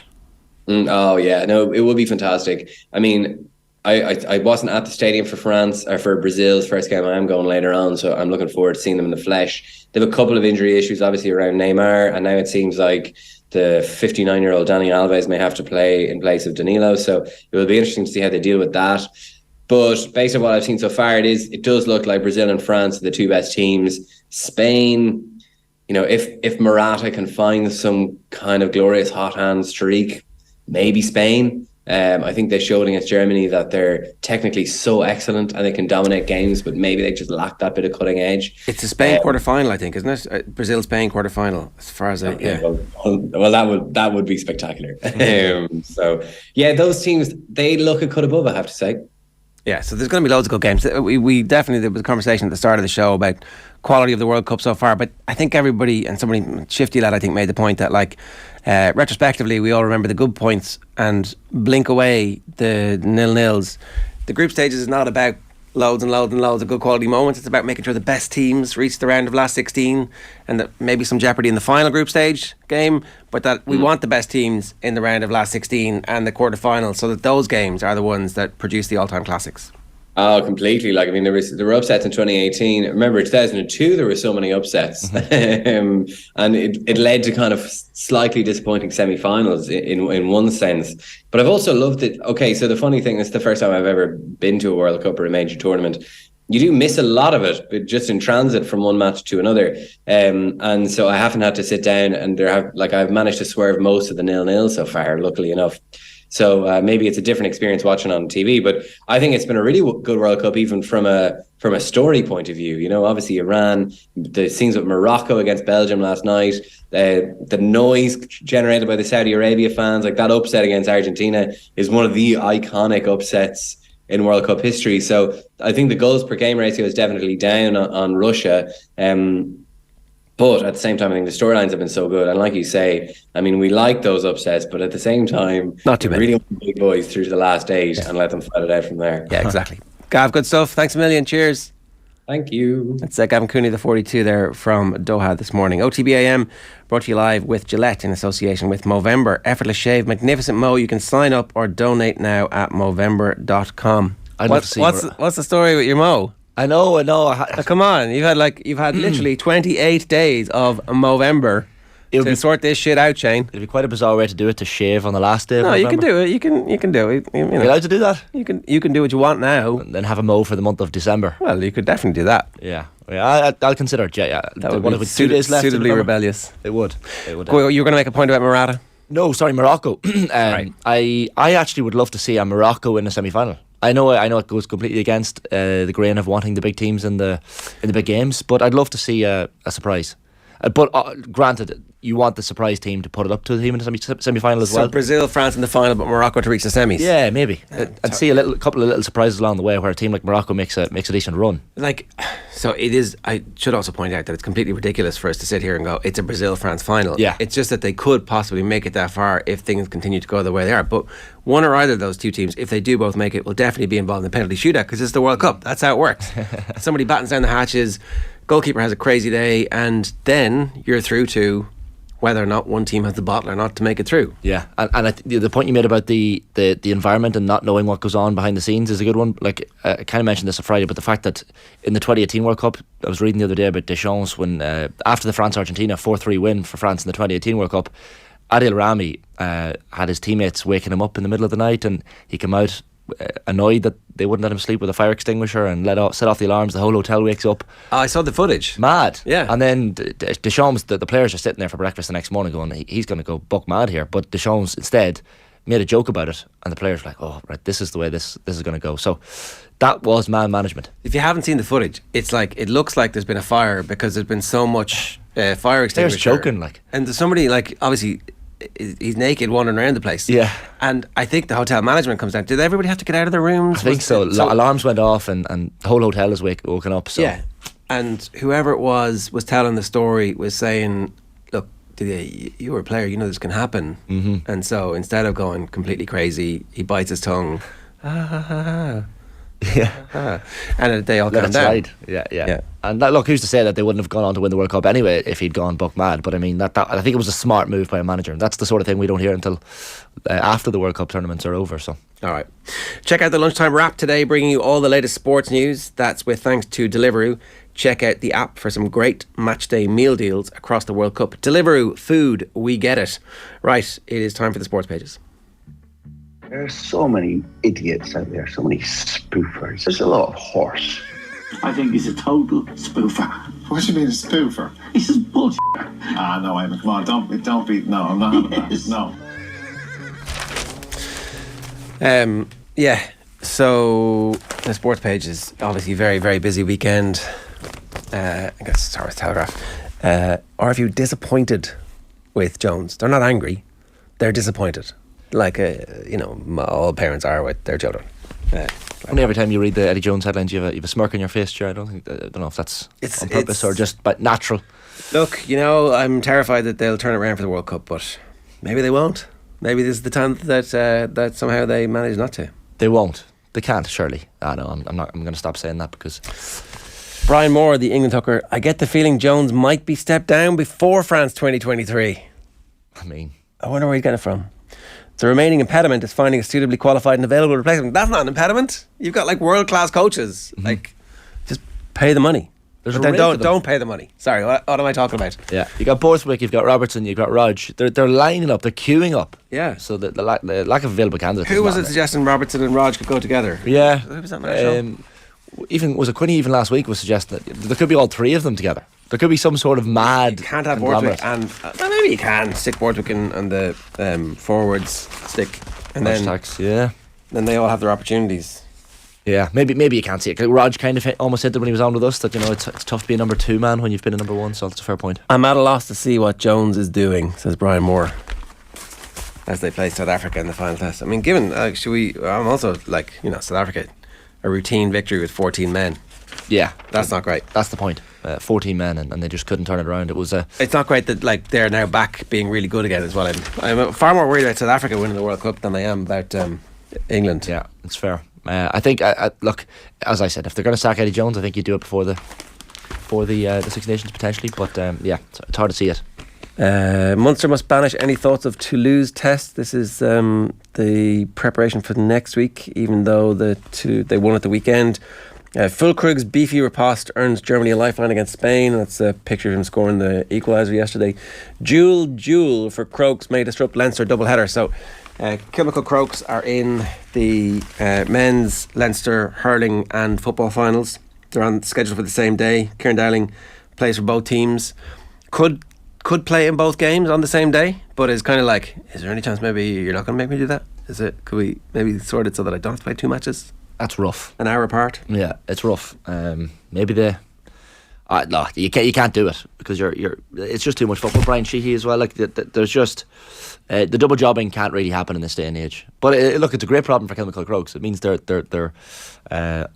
challenging on so many fronts. The ladies team couldn't get over the line against Donaghmoyne for Monaghan. One of the players, Katrina McConnell, getting the helicopter from her wedding reception in Slieve Russell to the pitch in Donaghmoyne. Yeah, great photos of that over the weekend, and she ends up scoring 7 points. Not in any way overawed by the helicopter trip or the fact that she's just come from her own wedding. She's like, I'm just going to play really well here. Yeah, 100%. She gets off the helicopter and they're all cheering her, and she's like, right, let's go. And goes on to dominate the game. So really big win for Donaghmoyne. 5-time All-Ireland champions, of course, but a small rural club doing really, really great things up in Monaghan. So fair play. And if you need to get a helicopter, get a helicopter. Newcastle West go extra mile for final day with O'Reilly's. Clonmel, I think, had been many people's shouts as like a dark horse to win the whole thing. And then they got beaten by Newcastle West after extra time, 5 points in the end. So Limerick football, I wonder if it's going to have a bounce from the organisation of the county board properly over the last 10 years and understanding what high performance looks like. Will the footballers be the next force to come? There's a possibility about that. Cairns O'Reilly's had David Moran sent off in their game against Airog Ennis. They still won by a point. So I'm not sure if he'll... it was a second yellow. So I don't know. Will they... generally, these get overturned for finals. You always appeal it, yeah. That's in the Munster Senior Football Championship semi-final. In Ulster, Glen of Derry beat Cargan, and they'll be up against Kilcoo in the final. And then, the big result of the weekend, obviously, in the Munster Club Junior Football Championship semi-final, Fossa 122, Castleman of Limerick 5 points. So what did Clifford score? He came off after 48 minutes, Clifford, because obviously the game was in the bag at that stage. He'd only scored 4 points. Disappointing, David. You're obviously, phoning it in as they win 122. But the big news is, right, so it's been the greatest year any footballer's ever had in history. He's won basically absolutely everything except Sigerson, where they were beaten in the final, right? So has won the divisional team, won the county championship. His club team is now going to win Munster. It looks like. Well, they're through to the final. They won the All Ireland, won the league. Did they win? What's the Munster Cup? Whatever it's called. And that one, McGrath. At the end of the year, you get to go and celebrate with your team on the trip of a lifetime to Dubai and is it Mauritius? Mauritius as well, yeah. But he can't go because he's got to play for he's got to play for Fossa. This is a trip I was chatting to with Gavin White in studio on a Saturday there about a month ago, just after the All Stars, and he was so excited for the holiday. We were talking off air about the holiday in this trip, and it was going to be unbelievable. And per David Clifford, I maybe he doesn't care. But I mean, it's a serious trip to miss, considering he was so pivotal to that team and what they did this year. So, look, that is a sacrifice. That is a big sacrifice, and I hope everybody understands the big sacrifice he's making. Yeah, fair play to him though. Never write off the Germans. It's the Daily Mail. Great line. Struggling Kane makes his case to face Wales. Should Harry Kane play against Wales? Is it the right thing to do to try and get him match fit, or do you rest his injured ankle because you're already through? Give him a rest. I think give him a rest. Don't drop me is a plea from Kane. Maybe he wants to be the Golden Boot winner again. He figures like he might make up some goals against Wales because Wales are pretty crap. He's 3 goals off becoming England's all-time top scorer and surpassing Wayne Rooney. And like, he's got plenty of time to do it. Yeah, but to do it at a World Cup, I think that's in the back of his head. Yeah, but like, does anybody really remember that Ronaldo broke that record when it was against Ireland? They don't. Maybe. Yeah. St. Nicholas, super sub delivers for shaky Germans. Rashford put me on the spot. He wants to be a penalty taker. Wales must give it their all. Joe Allen has urged the Welsh Savvy. The London Times back page headline: Messi close to deal with Miami. This is a Matt Lawton exclusive. So it'll be at the end of the season as opposed to oh no, it says after the World Cup. Sorry, I thought that it wouldn't be until the end of the season. That's what I'd originally heard. Yeah, he won't move to the end of the season, but he will sign after the World Cup. Yeah, I figured that. Beckham has spoken of the club's huge ambitions. They've got planning permission for a new 25,000 all-seater stadium, and it's an 850 million complex. Basically, in America, the government pays for, even though the government isn't supposed to do the same, the government pays for big businesses to have these facilities, and then the team makes lots of money out the back of the facility. That's how capitalism works. They take taxpayers' money and they give it to rich people. Who'd have known Phil Neville will be the next coaching genius behind Lionel Messi? Yeah, they're talking about getting the band back together. So Cesc and Luis Suarez. Cesc giving up Lago di Como to go and live in Florida. It's a hard out life Cesc has managed to create for himself. And Suarez, I don't know. I mean, would you really put Phil Neville in charge of all these guys? Because his track record not great. As soon as he comes out of the England women's football team, they go win the World Cup. It's a fair point. Jesus, yeah. That'll be some moment for Phil Neville, though, being in charge of him. Yeah. And it's hard for Bex to sack him, isn't it? Yeah, you can't really sack your mate. You just sit down and have a coffee and say, let's move on here. Right. Enough's enough. Right. Alan Quinlan joins us next live in studio to talk more England, Wales and the URC's return. First, more from yesterday's pay-per-view where the gang discussed the 2022 that Rory McIlroy has had. Take a look. When Mick says I love 2022 Rory McIlroy, is that in contrast to how people have felt about Rory McIlroy in the past? Because I think Ireland, there has been an ambivalence about certain aspects of Rory McIlroy going back to the Olympics and things like that, which I think have gone now. But I always admired his ability just to kind of be who he was and to understand who he was in all those contexts too. He's always been headstrong and he's always been, but also there's an underlying intelligence. Yeah, for sure. And I think maybe there's almost too much intelligence there at times to be a sports person, or to be a sports person to do everything that a sports person really has to do in terms of. Because I think with Rory, there's a line I may have used on this before. There's a line in a Philip Roth book about a character. It's in American Pastoral, and there's a sports person character, and they say about him that he had no need for irony. Irony was a hitch in his swing. He's a baseball player, and and McIlroy, I think, has a sense of irony, and he has a sense of, and when he talks about his aura and that stuff, he has an awareness of what is actually happening here, whereas other people think they have an aura. Yeah, Ronaldo thinks he has an aura, and maybe that is why Ronaldo is able to kind of do the things Ronaldo has done, and at times, McIlroy is an astonishingly successful golfer, but when you again look at what was sometimes expected of him, I think he has taken a slightly different road, and part of it is because of that little bit of distance he had. It's Dion Fanning on the pay-per-view. Yesterday, you can subscribe to the pay-per-view podcast feed wherever you get your podcasts or on the OTB Sports app. Now, Alan Quinlan is with us. Alan, before we talk about a bit of an uptick in Munster's results, if not the performance, I thought the performance was decent, but let's talk about England and Wales, because that's the great story from the weekend. Poor Wales. Where did it all go wrong? Yeah, it was. I think it was one of those ones that it was a desperation type scenario for them, and I think they brought great energy and kind of.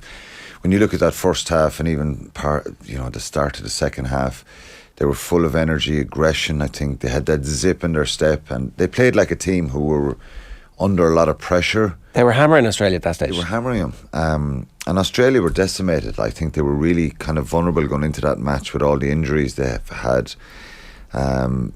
They were missing a number of players against Ireland, but this week was, they were really decimated. Still had a good team on the field. They had a lot of good players out there, but you think Wales in the position they were in, 21-point lead. Surprising, really surprising the way they capitulated, and not surprised with Australia. I think we saw them in the Rugby Championship. One of the New Zealand game, the tries, the way they came back in the Test match, they should have won at home in Australia, but they're capable of that. They're that kind of team that if you give them, if you switch off a little bit, they're very dangerous. Wales lost their way. They got sloppy. They got a little bit lazy. And credit to Australia. There's a mixture here of Australia really throwing the kitchen sink at it to try and you can imagine if that scoreline went on or even stayed at that gap, how much pressure Dave Rennie would be Well, I was under. going to say, it was Really intriguing. Both coaches under big pressure. I think Australian press, and I was reading some of it last week, seemed to give them a little bit of a break because of all the injuries, but their results haven't been good either this year. And they're the lowest ranking. Matt Williams pointed out in the show, they're ranked 8th. It's kind of one of the lowest they've ever been on the world rankings.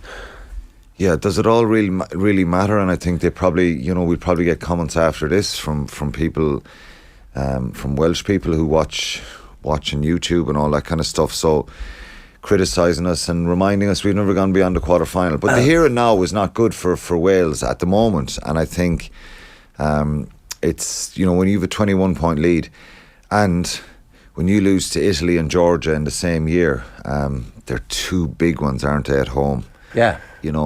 I was just thinking that if Ireland lost those type of games, the pile-on would be... But when do you sack the manager, Quinny? Like this far from the World Cup? I don't know, Shane. Before the I Six don't know, Nations? because I'm not an expert in this, and everyone will have an opinion on it. It's concerning, but sometimes it's a little bit...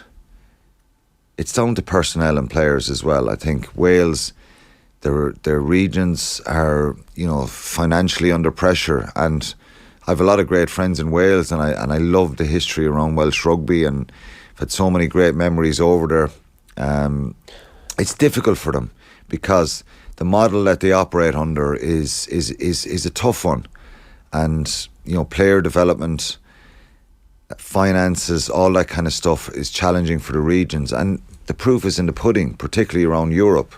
The Irish provinces are very well looked after, they're very well financed, the model is safe, and there's great support there. And you just look during COVID, the RFU have come out of COVID, lost a lot of money, but they've come out of COVID and I think they're making a surplus this year. Their books are good again. It's a constant challenge for Welsh rugby. And I'm not saying money is the thing, that it's a checkbook scenario, but it's actually supporting the regions more, getting their young players playing at a high level, having a crack in Europe, which we see the Irish provinces doing every year, which is really good to your development. But then, as I said, the argument will be Ireland haven't got back beyond the quarter-final. But it's been a great year for Ireland. It's been a very successful year. So Wales are in a tough place because... If Gatland is available and decides that he would take the job, do you have to just say, look, we're a year out from World Cup, we need to do better, we can't afford to lose to Italy again next year? Like, Italy might be I think with heading into that there's game. something not right when you're struggling with player personnel, and if Wales get everyone on the field who are fit, they're a very good side. But that was the point I made earlier But I think on. their depth is an issue, and they're paper thin, but if everybody's fit, but we're not in, if we lose a couple of players too, Ger, from an Irish point of view, no, it's true, we could be in big trouble. Yeah. So Scotland, Ireland, Wales will always be in that situation. France and England will always have way more depth because of the strength of their leagues, than not necessarily the strength, but the number of teams they have playing. So you can handpick guys all the time. Would Gatland make a difference? Of course he would. I think he would, because I think he would give them a bounce anyway with his presence. The public would love it. He's done nothing but brought success to Welsh rugby. So popular there. But it's a risky one for him. Because if he goes back there, he's leaving New Zealand, he's up in sticks again, he's back with his wife in New Zealand, they're settled. But, I think he loves... And he felt so loved in Wales, and obviously had great success with them. He took Wales over when they were in this kind of a similar position and brought instant success, really. Met a very strong, robust.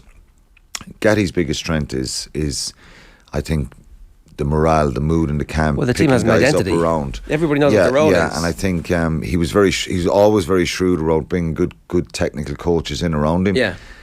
Sean Edwards obviously is not going to be available.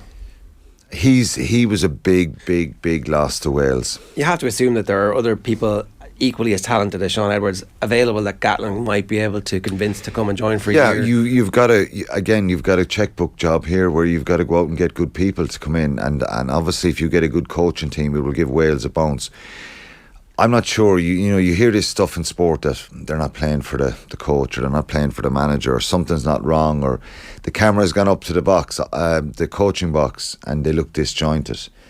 I've seen that. You can read a little bit of stuff into that if there's a row or if they're not. We've seen it on a regular basis, but when you're under pressure, Stephen Jones involved there as well. Top bloke, great fella. I think he's. So Gatland might keep someone like Stephen Jones for continuity. If who knows? On balance, what do you think is more likely? Pivac is in charge or not in charge by the time the Six Nations rolls around? The way it's going, I think not in charge, but that may be dictated to by finances as well. And can they go out and afford to pay a huge salary to Warren Gatland again? But it's very concerning for them, and it's not good to see. And I've always said this: it's obviously we want to beat Wales and we want to beat England when we play against them. I'm enjoying a little bit of this now, I've got to say. But a little bit of this. I'm not. I think, because I would have wanted Wales to win and have a good autumn. But I would have. I really want their regions to be strong. They can argue, of course. Again, they can come back and say, "Well, Munster are not strong at the moment." But I mean, in general, in the last number of years, to be in Europe and but Munster not being strong is a crisis. The Welsh team's not being strong at the moment is what we've become accustomed to. Like, at least there's massive debate about what's going on at Munster. It is like Jesus, this needs to get fixed. Wales are a good side when they have everyone fit and available, but there's something not right. There's something not right there as regards the nation being behind them, the results. I think the result against Argentina gave a little bit of hope, but they were well beaten by New Zealand again. And let's be honest, it's got to be much closer than that. New Zealand scoring 55 points against them. Georgia, he's got to make changes there, and it's not the strongest Welsh team, but you still need to be able to. You've got to win that game. Yeah. It's impossible now, though, because the players aren't stupid. They read papers. They know that Gatland's name is now being mentioned, and that Pivac's days are essentially probably numbered. So, it's tough for players even to. It is. Reverse that. I think Wayne Pivac is very popular, and he's very well liked by the players. But you have someone like Jamie Roberts who's saying, and he's a Welsh legend, so. Maybe it's not for me to say Wales have got to make this change. What's Robert saying? He's saying back Pivac. No, it makes change. Okay. So I think it's tough times for him at the moment. But it's make the change now. I think it's come to that point where they've played their last 12 games. They've won 3, lost 9. Yeah, it's too many losses. It's funny how as a neutral observer, I always felt like the November internationals were a little bit of a free hit for most countries. But if you look back at the track record, Ireland hammered South Africa. They sacked the coach. They got Razzie in, and it was a transformative moment for South African rugby. It's possible for a change now. I don't buy into this scenario of it's too close to the World Cup for anyone, even if it was in an Irish scenario, because at the end of the day, sometimes that change, you get that bounce out of it, and it's worth rolling the dice sometimes. If it's hasn't been working and not working, you've got to make change. England's scenario is similar, but Ireland go to Cardiff in the first Six Nations game, and we'd much rather Wayne Pivac in charge than Warren Gatland, wouldn't we? Like we would. Exactly. Do you know? Because even that psychological edge, you can imagine if Gaddy was there and he'll be throwing stuff out during the week, and he'll be testing Ireland. They'll find that bit of a surge for him if it happened, but it's a tough decision for them to make, and it's a tough place they're in at the moment. Is it as tough a decision, or is it actually easy to stick with Eddie Jones at the moment in England? Clive Woodward is like, the knives are out, and Clive Woodward is like, this review that we're about to do is pointless because we don't know who's doing it, and then afterwards we don't really find out that much about it, and there's no jeopardy involved. It's just we recommend you do this and this. And he's saying, For reasons which have never been explained to me, I've never been invited to participate in any of these reviews. At the risk of sounding arrogant, I believe I'm the most qualified Englishman to conduct an investigation. People might read that and think I'm angling for a job. Nothing could be further from the truth. The role as RFU Director of Rugby would have interested me 10 years ago, but that ship has long since sailed. Clive rules him out of a position which he wasn't asked to do.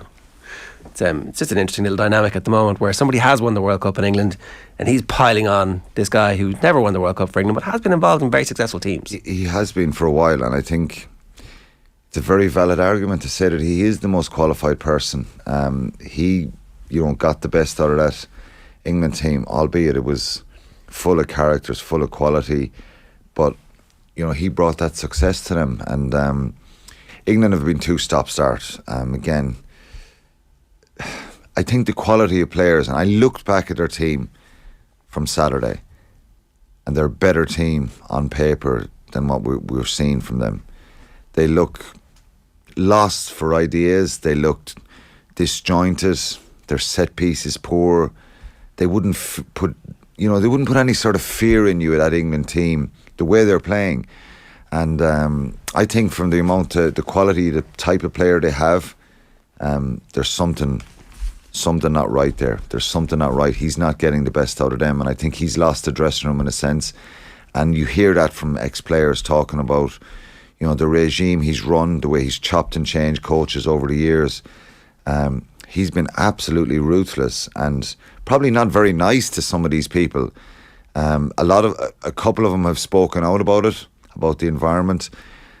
It can only take you so far. That fear, that fear of failure within the group, that fear that's in players, and they're being held back here. And I think he'll be very, very lucky to survive. I must say, Eddie Jones has come out with, the kind of psychological warfare over the years and made some kind of disparaging comments about Irish players and Ireland kicking the ball, Johnny Sexton's worry about when he retires, stuff like that. That wasn't... It created a lot of headlines.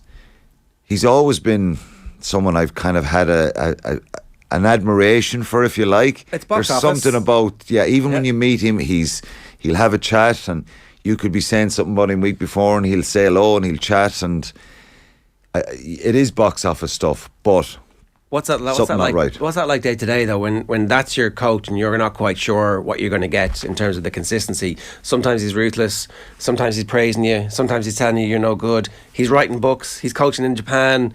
It's like he's sending a player a packet of sausages, telling him it's a fillet steak, that he is a sausage when he opens up his package at home, and needs to work on his game. I heard that story last week. No, what's the story? A particular player, he didn't pick him, but he sent him a package, told him it was a fillet steak, go home, have a nice steak, released him from camp, and have a nice steak, relax, you'll be fine. The guy opened up the package, there was sausages in there, and he got a text message then saying, well, you're a sausage, you work on your game. And now I don't know how true that is, but that was on social media last week. Tough love, that is tough love. It has been tough love from Eddie Jones. I think Mike Brown, who played under him, got dropped by him and released and not picked. He's coming out now saying in the papers again, when it's not our back garden, if you like, but when you see ex-players, and it's the same in the Welsh scenario, who are respected, who've been there, done that, they know the culture, they've been very passionate. Mike Brown has been someone who's been very, very, he's so passionate about England. There's probably a little bit of a needle there by, his clash with Eddie Jones and Jones not picking him. So you got to read between the lines as well. But, Will Greenwood, I saw him doing a video afterwards in Twickenham. Someone who would have been very pro Eddie Jones, and I think probably has a good relationship with him. I know Eddie Jones is, they've done coaching sessions together and done events together. He thinks it's really, really, really concerning. And that result on Saturday was... He's the moderate voices and they're saying... Yeah, and you've got to... Somewhere between the lines, I think he'll do well to hang on, at this stage. Once you've lost the Twickenham crowd and he has, the boos at the end, Eddie Jones is the biggest sausage in English rugby at the minute. He seems to be the problem. I know the players maybe aren't playing for him, But I mean, on paper, Shane, better team, aren't they? It's surprising, you know. And like, I think I also saw some stuff about the reaction of when they're, you know, way behind against New Zealand, and the shackles are off. Yeah. And I think they were brilliant. Well, Ben Young's coming on, made a huge difference. The energy, the tempo, there's taking risks. I think Eddie Jones has kind of strangled the team a little bit, and he's trying this power game, keep it direct, run out over teams. South Africa are the ones that are the best at doing that, and they're brilliant at doing that. When you see an English scrum at Twickenham going backwards, you're kind of going, this doesn't happen. It shouldn't happen. And if you go back and talk to any of the ex-England internationals or passionate English rugby fans, you know, you kind of have your ground rules at home, and that doesn't mean that they'll always work for you. But when you see an English pack being dominated like that, Brian Moore, very, very concerning. Brian Moore is saying that the remaining impediment to sacking him is finding a suitably qualified and available replacement. Like, Gatland must be going, I mean, what? I'm available for that. And also, Scott Robertson has literally said in the last 3 weeks, yeah, I mean, obviously, I'd love the New Zealand job, but the England job would also be good. He's sitting there, right there, ready to go. They could easily pay for Borthwick if they needed to. Like, I know they always talk about the debts that they have around the refinancing of Twickenham, but English rugby can generate money if they need to. It's not a question of money with Jones at the end of his 1 year left on his contract either. They would find the money. Yeah. They'd get private money if they wanted it. Yeah. Somebody somewhere will bail them out. Exactly, yeah. I think Scott Robertson is the one that to try and get him to move now. Maybe, you know, I don't know, or get somebody in now. But I think Eddie Jones, there's a review going to happen over the next 2 weeks, as you mentioned there at the start. I think it'll be very, very hard for him to survive. I really think it'll be... And the tough thing for Eddie Jones personally here is if he doesn't survive, does the American scenario, because I think that could possibly be a done deal with him going to America. And maybe he just takes that over early, like, because they don't have the World Cup to go to anyway. So, and I don't think if they've agreed something with Eddie Jones that they're going to change their mind at this stage. But you never know. But I think the results are concerning. You know, even the Ireland game, if you go back to the Six Nations, I know the sending off was early, but I just thought that doesn't happen with England. It shouldn't really happen. If we go to Twickenham, we should be absolutely having to play out of our skins for 80 minutes. Yeah. Get a bounce of a ball, and, you know, it's the pin of our collar. collar. I'm not saying it shouldn't happen, but it's concerning. You know, that there's something missing there as well. And look, people could argue it's down to some quality, but when you look at the English team and look at the Welsh team and the depth that the English rugby has, given these guys are playing kind of week after week, and the quality of their young players coming through, the results are not good enough. Okay, just a quick question about the Connacht Munster game. Munster obviously win in the end, and it's comfortable. The bonus point is secured, and the result is never really in doubt. In the first half, when Ralston gets the intercept and goes over, was there any fear at that stage? Ooh, this looks like it has a familiar bang to the rest of the season. I would have never been comfortable. Maybe when it was 24-10, I think that was the time where you thought if Munster go down the field now and kind of control the game, kick a penalty, make it 27-10, that it gives you that bit of comfort. But Connacht are a side that are hard. You know, they're a good side. They're a very dangerous side, and I think they knew what was coming with Munster. I think it was parts of it were much better. There's still a lot of mistakes. They're a better side to watch. Mm-hmm. I think they're actually trying to move it a little bit more, and that's what they've been doing since the start of the season. I think it'll still take a little bit of time. I think when the intercept goes in, I think you're thinking, does it have this feel of... but I think overall, with respect to Connacht, I think Munster seemed to be that bit more controlled. They made it. There's a lot of mistakes there. There's a lot of handling errors. Antoine Frisch adds a bit of something, doesn't he? Like first UFC he's a lovely player, I think, and lots of people, whether you're a Munster fan or not, can see that this guy, there's something there. France have been trying to get him back. Fabien Galtier has been putting a lot of pressure trying to get him back and play with France. They've seen the quality of this guy. we've got to see it consistently, obviously, and see it in Europe when he's under pressure. But there's a natural.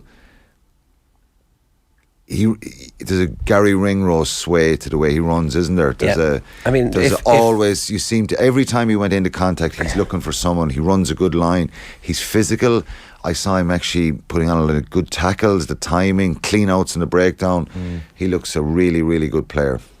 Yeah, if Jack Grealish has taught us anything, get him in the team, cap him, and then we make our mind up over the next couple of years. Yeah, I think he's committed now, and I'd be very surprised if something like that happened. I don't think it will happen, because I think he's come to Ireland and he's going to throw his lot in here, and he'll be very important, I think, for the future. And we have a lot of quality in that centre position, but someone like him, you think, can really help Munster.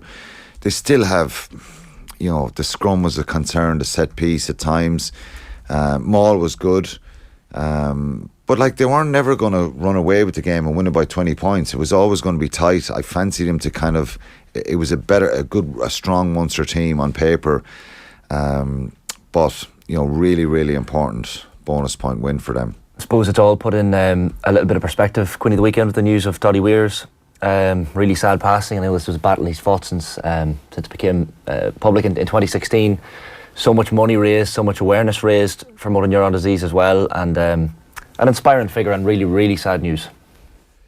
Yeah, it was horrendous, I think, and I think everyone was shocked. Obviously, he's fought an incredible battle, and I think the legacy he will leave is not just Doddy Weir, the rugby player. I think it's the fight he showed, the money that's raised for the research around motor neurons disease for the future, to try and make to try and change that picture for people. It's an incredibly difficult situation for anyone. I think he's had an incredible team around him, Doddy. I was over there a couple of years ago, and I did a dinner before the Scotland-Ireland game with Doddy, Gary Armstrong, the former Scottish scrum half as well. And I just think that the impact he's had is just phenomenal. He was always a lovely man, but he's had a team around him, and I actually started feeling it for them. I know the people behind that team who've been with him from the start, the fundraising campaigns, the events they've had, and that's been really heartening for Doddy Weir as well, But I think, for somebody to take on the illness like he did, be out there continuously fighting for fundraising for research around motor neurons disease, and you saw him before the New Zealand game a couple of weeks ago to go out onto the field, and he was very much loved, Doddy Weir, by everyone. Yeah. He was an unbelievably popular figure ever before he was diagnosed with motor neurons disease, and incredibly sad. And I think everyone felt an air of sadness on Saturday evening when that came out. Just the impact that this man has had, and Rob Burrows is going through that in England as well. The former Leeds rugby league player. It's heartbreaking to see this horrific stuff happening. But then you see the inspiration of Kevin Seinfeld and what he's done, and all the races and the fundraising, and I think what Doddy Weir has done in the last number of years has been just inspirational, and that will be his legacy, and that work will continue. Alan, good stuff. Thanks a million for joining us this morning. Cheers. It's 17 minutes past 9. We're live every morning with Gillette in association with Movember. Effortless shave, magnificent mo. You can sign up or donate now at Movember.com. On OTB Sports Radio today, OTB Gold at 1 o'clock is Paul McGrath talking about the Jack Charlton era. Blanc at 3. Our Culture Hall of Fame is Lenny Abramson. Jack McCaffrey is OTB Gold at 6, and then the show is tonight live with Joe in the hot seat, looking at this evening's World Cup games, and of course back at the weekend's rugby as well. You can follow OTB across all our social channels and subscribe to our YouTube channel, youtube.com/off the ball. Up next, German football analyst Jasmine Baba joins us to react to Hansi Flick's side's draw with Spain last night. Stay tuned. OTB AM on OTB Sports Radio, Ireland's first and only sports radio station. OTB Sports Rugby. Andy Farrell was almost giddy at the late with he wants everything thrown at them as much as possible before the World Cup. I couldn't have planned this better. this could happen. Maybe you did. I'd be lying if I said that World Player of the Year passing me by was a disappointment for sure, and one that I look back that 09 was probably my year. Subscribe to the rugby stream on the OTB Sports app now. Are you a sports fanatic who loves to travel? Then sportspass.ie is for you. Log on for the chance to win the trip of a lifetime in 2023 to a top global sporting event. 8 winners get to choose from 12 incredible prizes, including trips to the Women's World Cup in Australia, the Super Bowl, the Masters and WrestleMania. All prizes include return flights, accommodation and tickets for 2 people from anywhere in the world. That's sportspass.ie. You win, you choose. OTB AM with Gillette in association with Movember. Effortless shave, magnificent mo. Right, we're turning our attention to the German football team after their 1-1 draw with Spain last night. I'm delighted to say German football analyst Jasmine Baba is with us. Jasmine, good morning to you. How are you?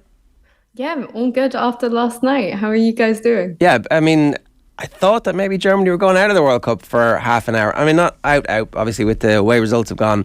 They're still alive, but the quality of their performances hasn't quite been what we would have expected from a German side at a World Cup so far. What's your assessment of where they are? I think it's still in very much the transition phase from Jogi Löw's side. I think we've seen that with the amount of changes Hansi Flick keeps on making to especially his back four, and also the amount of youngsters coming into the side, first World Cups or just general youth players like the likes of Jamal Musiala, Yusuf Moukoko, Niklas Füllkrug, obviously 29, made the headlines last night, but this is his first World Cup and only his third German senior national team game, obviously with 2 goals now in those 3 games. So still in that transition phase, still not very consistent.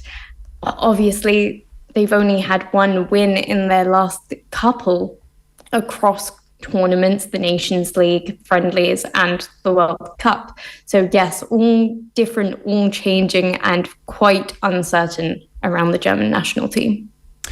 Where does the responsibility of Hansi Flick lie with it's either great management to allow yourself to be open to a player in form, scoring goals and throwing him into your team, or it's like not quite understanding what the available resources were?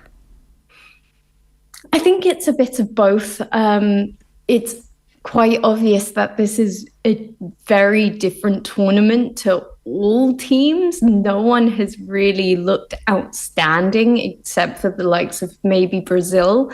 And because of the timing of the World Cup, we are seeing so many more injuries.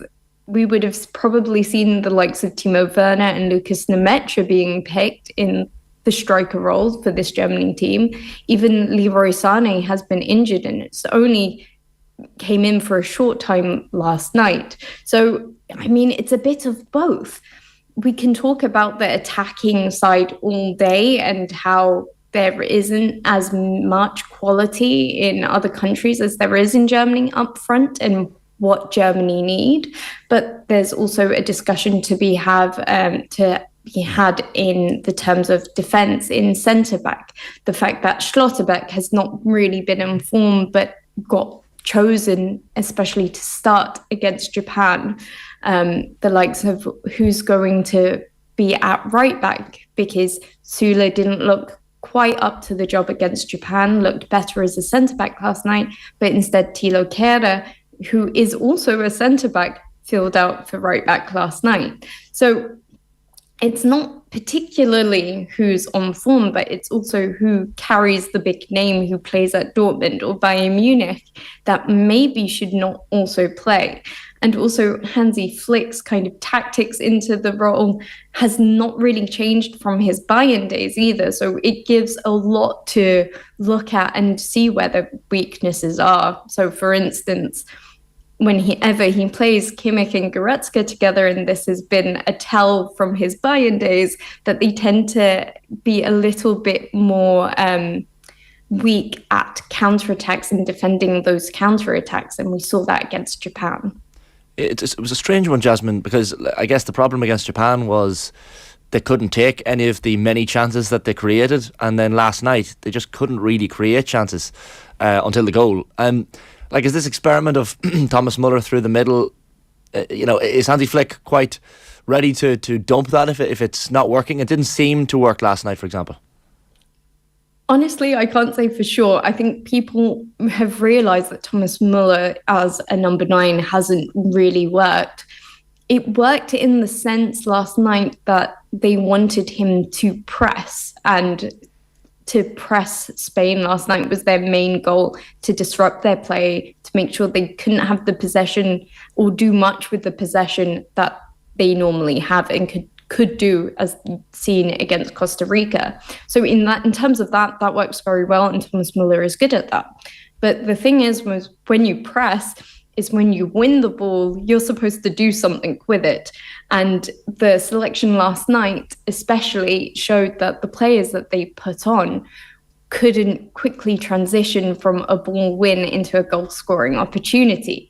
And that's where also Thomas Muller lacks, because he doesn't have the speed as, say, Yusuf Moukoko, even Kai Havertz. So the problem last night was not like a defined problem. They set up to just disrupt Spain and thought about the goals later. Whereas Japan, they just couldn't finish their chances. They didn't really care for what Japan did. It was all about them attacking, them having possession, where the kind of role changed. They were the Japan against Spain. So it's two different problems, and it's this kind of consistency that Hansi Flick can't put his team together. So against Japan, if he started Füllkrug or brought Füllkrug earlier on, especially with Musiala as a 10 behind him, we could have probably seen them finish a chance or two more. Instead, he took off Gundogan for Goretzka, so he made that balance of the team weaker, and then didn't have the same attacking prowess that he did in the late stages last night. His substitutions last night were a little bit more effective. They were needed to put on someone like Füllkrug, but of course at that time it was a bit too late. They could have maybe scored a second. We saw Musiala take that shot instead of give it back to Füllkrug just before the actual goal. So these are the kind of tactical problems that Hansi Flick hasn't seemed to iron out, which we can all see. Is Hansi Flick a good manager? Well, he's obviously won everything. I don't think a bad manager could win absolutely everything that there could be to win. But I think the time where he did win everything, he had a star-studded team. He had the kind of luck of timing, that the fact that COVID had changed the course of the season. Throughout the 1920 season, Bayern were a bit behind in the league coming up to Christmas, and Borussia Mönchengladbach were on top of the league, and they were a couple of points behind. And there was 5 teams still in the title race coming up to February. And it was only until that COVID break had affected everything, only Bayern managed to sustain their form from before to go on and win the title. And then obviously the Champions League had completely changed that summer. And we had that fantastic game in Bayern versus Barcelona, where it seemed like both defenses had just not shown up. And I think those kind of things had kind of basically made a reputation for Flick to being a lot better than his actual substance is, because on the last year of Hansi Flick's Bayern, they weren't as good. Tactically, they weren't as good as other teams. The gap between Dortmund, how they played, and in terms of goals and conceding goals, were a lot closer. And this is what he's bringing into the Germany team. So he obviously has loads of experience under Jogi Löw. He was the assistant coach of the German national team from 2006 up to 2014. And I think there's a slight fear that some of his methods are maybe not updated enough to actually bring this German team out of the transition period that they're currently in. You mentioned Jamal Musiala, and like, what a player. Like, you forget that he's only 19 years of age.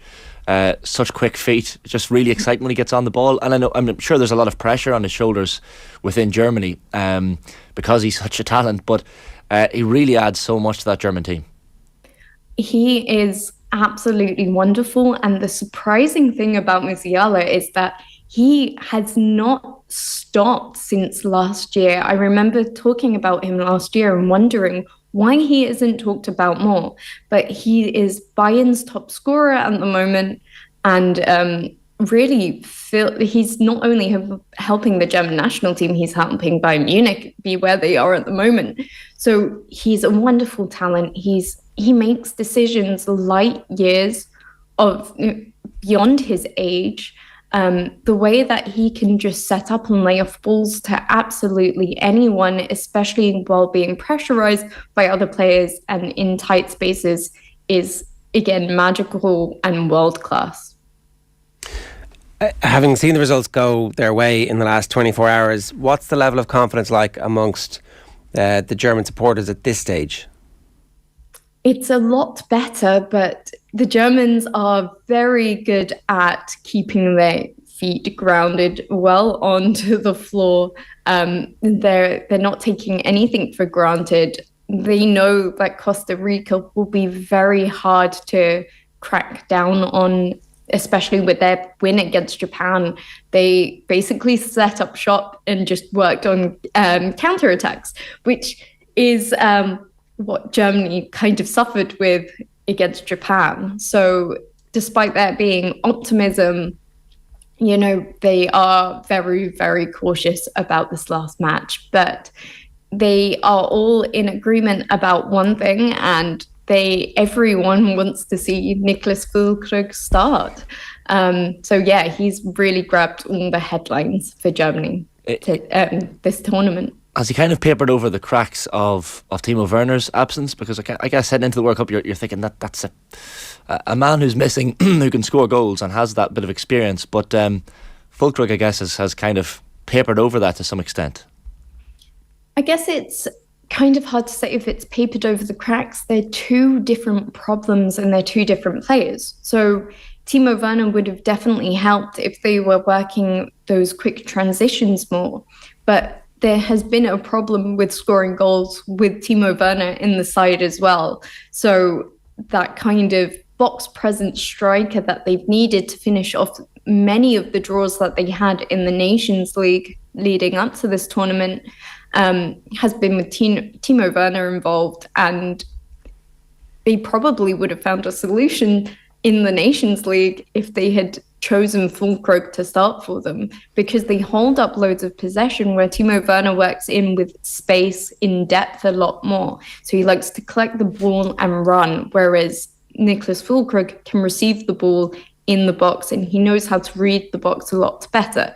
So that's why we see kind of the positions he was in last night, the kind of goal scoring he was in last night. If anything, this actually shows up Germany's problem of where they are and what they need in that team, especially if they plan to be a team with a lot more possession, especially against weaker sides such as I rate Japan. I think they're quite a good team with possession, and there's obviously Europa League winners and Europa League players and Champions League players in that team. But against Germany, against Japan, Germany is expected to have more of the possession. Sure. And when they are the team with possession, you will need a striker a bit like Füllkrug to hold up the ball and be a plan B, especially when you want crosses into the box when a team defends quite low back. You want to have a plan B with crosses high and low and have that box presence. And when you're working it in with the ball, you want a striker like him, to lay off balls into the box as well. Yeah, last question for you then. Where do you think Germany go out of the World Cup? But knowing everything you know about it and the possibility that they could go out on Thursday night, kickoff at 7 o'clock against Costa Rica, it's unlikely. But how far do you think this team is going to get? Well, if you asked me before the tournament, I would have probably said quarterfinals, but the loss of Japan makes me really, really cautious. I cannot predict it at all. I would still like to say the The optimist in me will say semi-finals. The realist in me is very worried about the group stage. So that's all I'm going to give in terms of predictions. All right, fair enough. Jasmine, great to have you with us. Thanks a million. Thank you. That's Jasmine Baba there, a German football analyst, and you can follow her on Twitter and on Instagram as well. OTB AM is brought to you with Gillette in association with Movember. Effortless shave, magnificent mo. You can sign up or donate now at Movember.com. We are writing the Germans off though. That's the yeah. Let's get ahead of ourselves and write them off. And also the theme of the whole show has been every international fan base really doesn't like their manager or rate their manager. He wins the treble, including the Champions League and COVID, and maybe it was just fortunate. The way the World Cup has gone, Costa Rica will draw with them or beat them on Thursday, and that'll be it. Can't be surprised. We're back tomorrow with our man in Qatar, Kevin Kilban. Ballyhale Shamrock's Adrian Mullen's going to join us. Newstalk's course correspondent Frank Graney will give us the latest on the Regency trial and plenty more besides, including reaction to today's football. Right now, we're going to leave you with Brian Kerr in studio yesterday with Joe Malloy talking about the World Cup. Enjoy. Now you're very welcome back. So very happy to say Mr. Brian Kerr has joined us in studio to reflect on week 1 of the World Cup. Feels like we're about week 8 into it, but it's only been a week. Yeah, it's been a lot on, hasn't it, Joe? Have you seen any daylight in the last week? How are you enjoying it? It's been eventful on and off the pitch. So how has week 1 treated you? Well, I have to say, Joe, I was very happy not to be asked to go to Qatar to walk there. I've been privileged to be either able to go as a fan to a good few World Cups or do a bit of work. Last time I was in Russia for a few games. It was very interesting to see, and I worked on doing co-commentary on 2 previous ones, Brazil, South Africa. I've gone to a fair few as a punter, let's say, in 1966, 1990, 94, 98.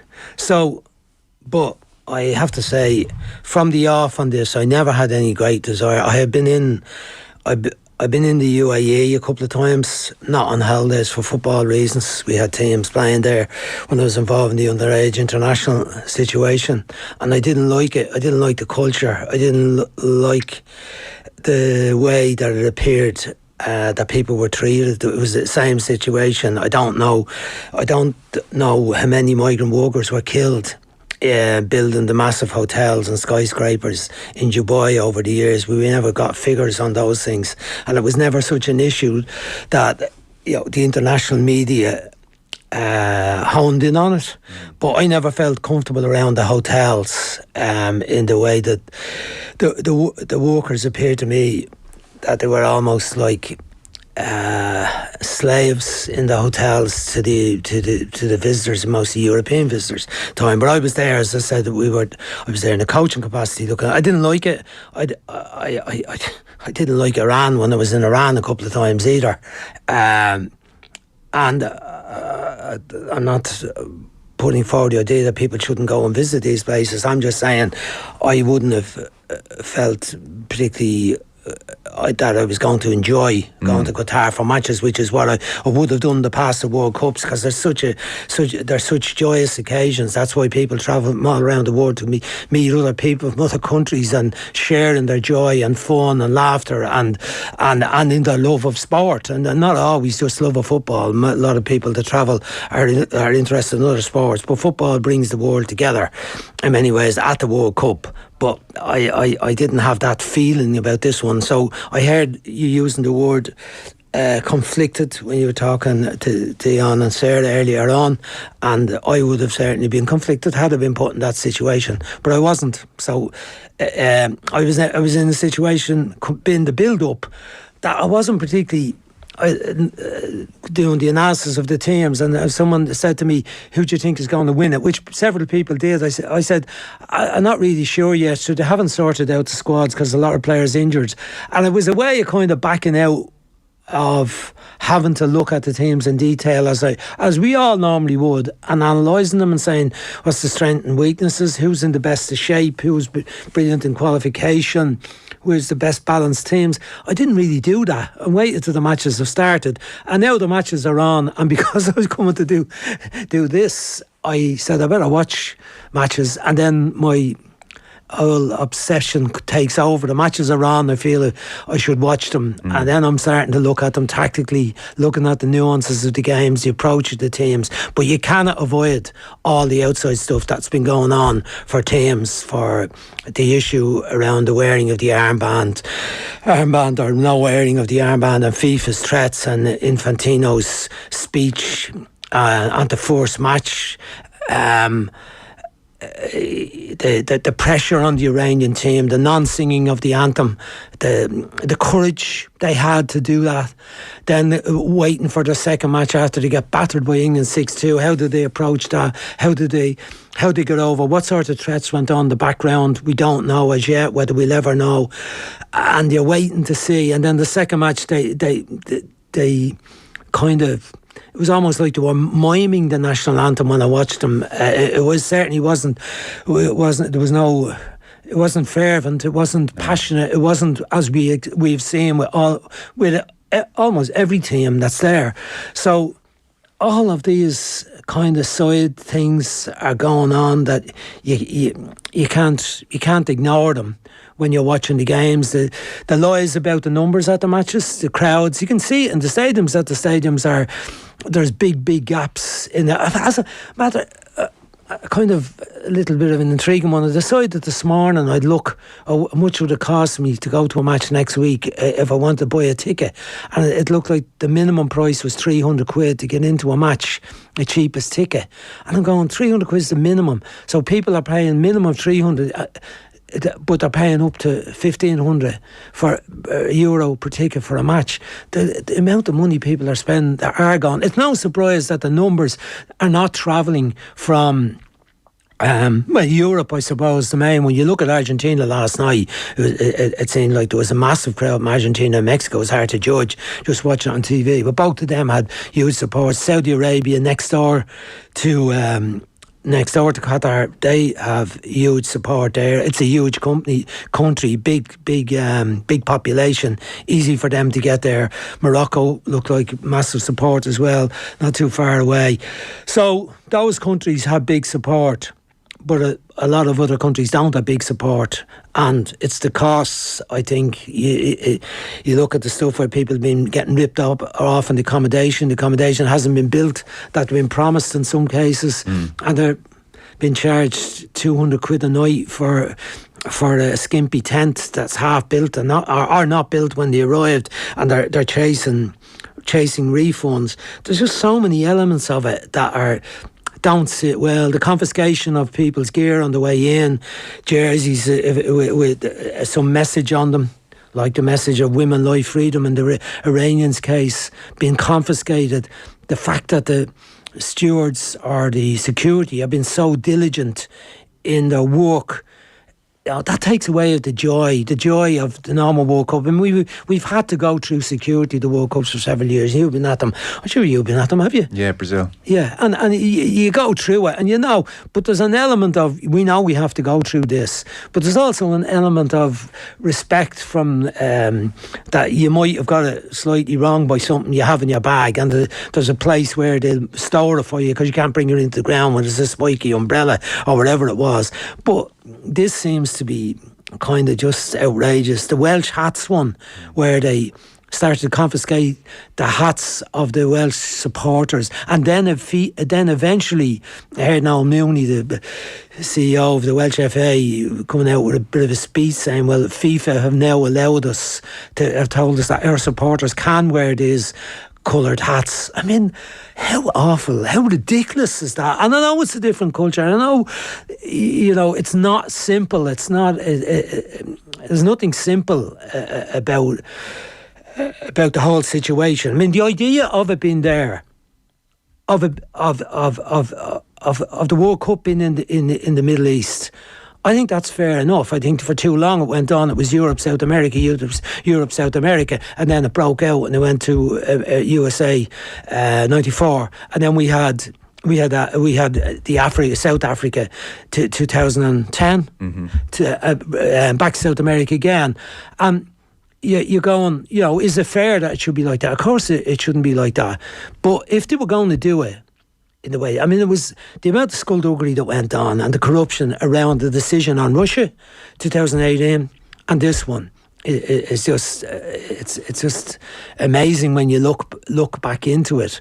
But at least if it was going to go there, and I had a look at the map in the last couple of days, what should have been done, if FIFA were really honest and wanted to portray themselves as the great world authority on the game who wanted to spread the game, they should have played it in a partnership like the next one with Mexico, USA and Canada, and they should have done it with some of their closest neighbours, the likes of Kuwait, Oman, Bahrain, those ones, maybe Saudi Arabia in it as well. But they could have used any of those, that little group around there, who were all very wealthy, who had all been capable of building the stadiums. Instead of a situation at the moment where, again, you discussed it in the newspaper review earlier on, where they have boxed 8 stadiums into an area, as I understand it, between about the size of from Greystones to Balbriggan. They've boxed 8, which are going to be useless in the future for the Qatari League.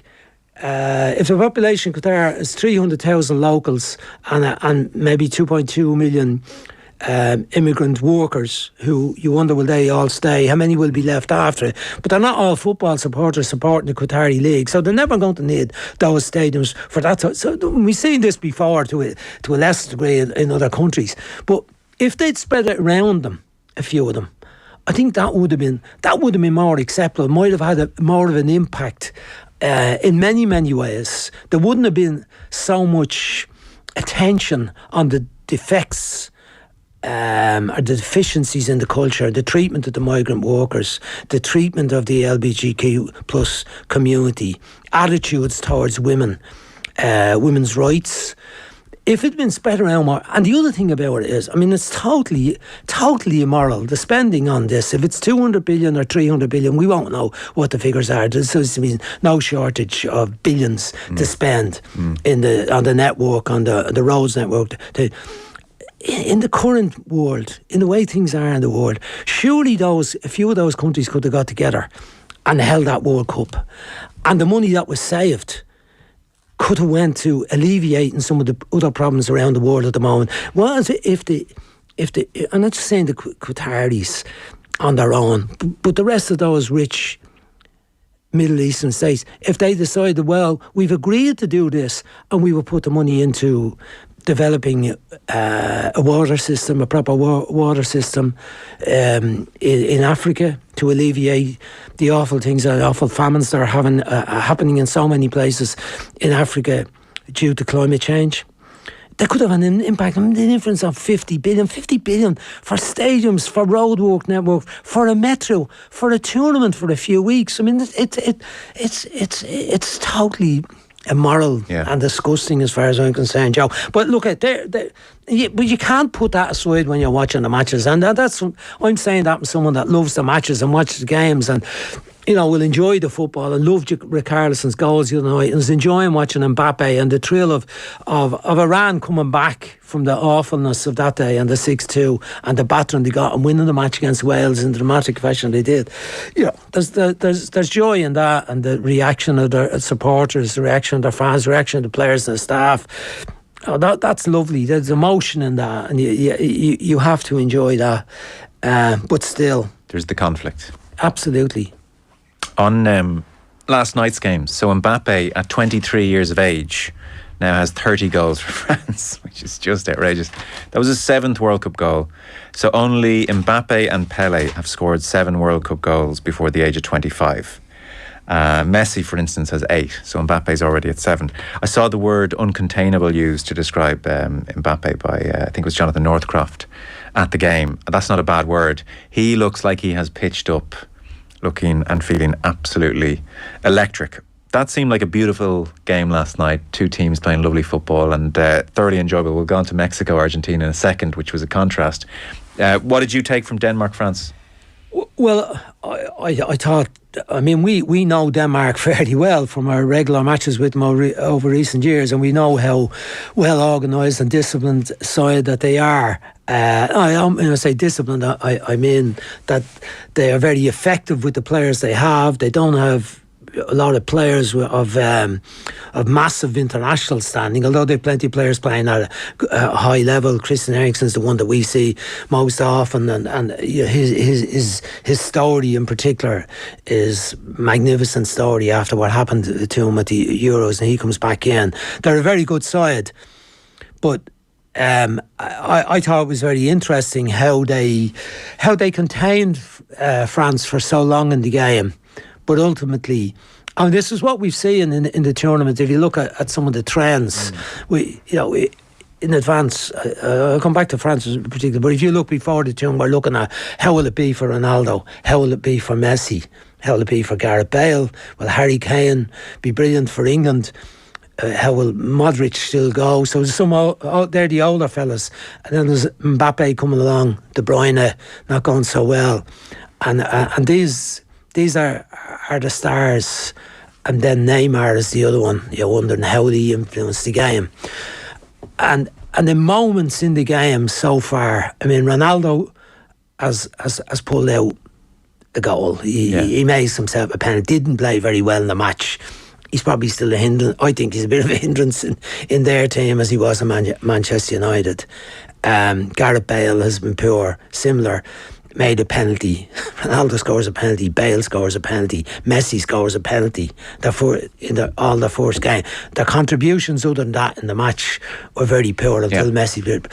But go back to Mbappe, the young man.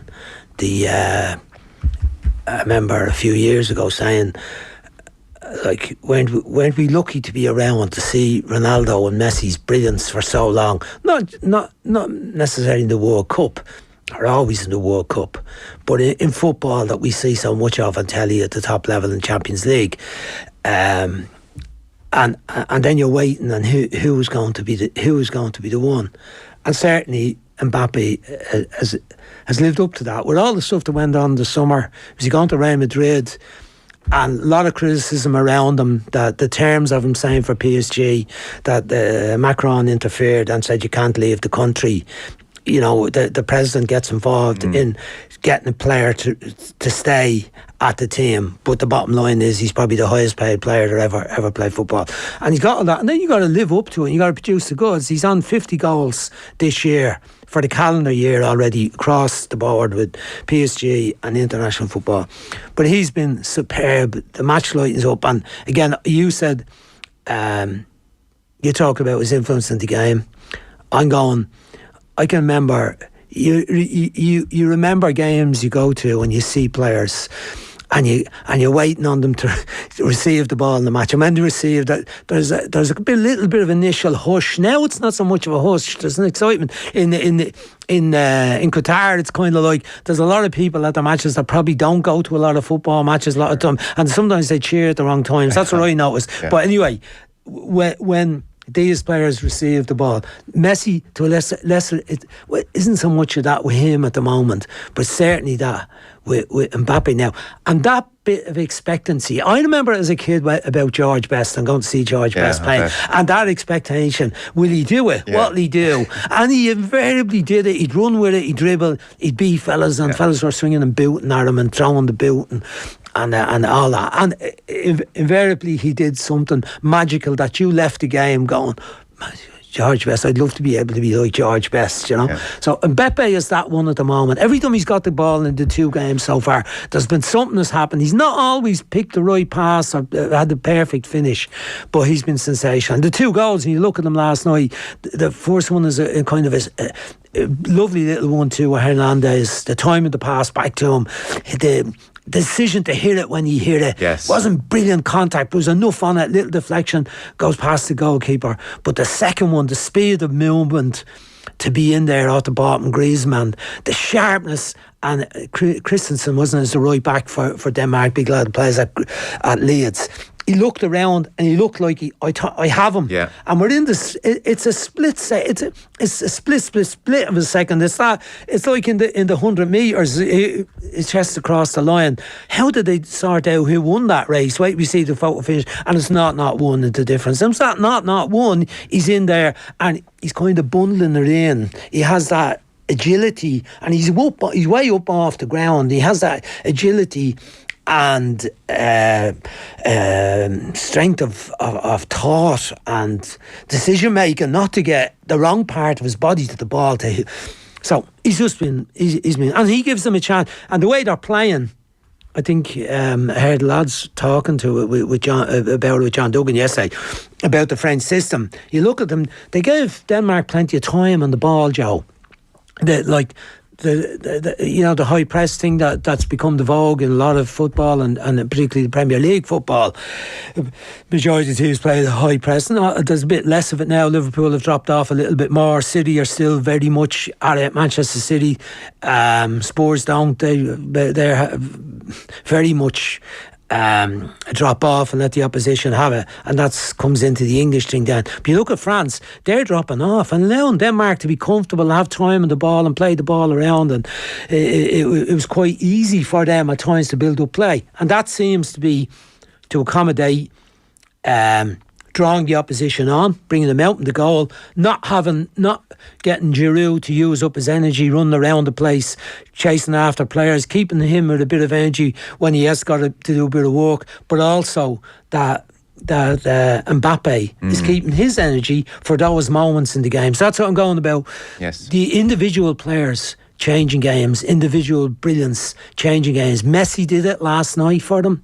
Richarlison did it rather than Neymar. Richarlison, who he's been very iffy at Spurs, hasn't played a lot, he's been out injured for a month, went off crying last match he played for Spurs, didn't look like he was going to make it, but that was moments of brilliance. Those players, Messi did it. Harry Kane hasn't done it yet.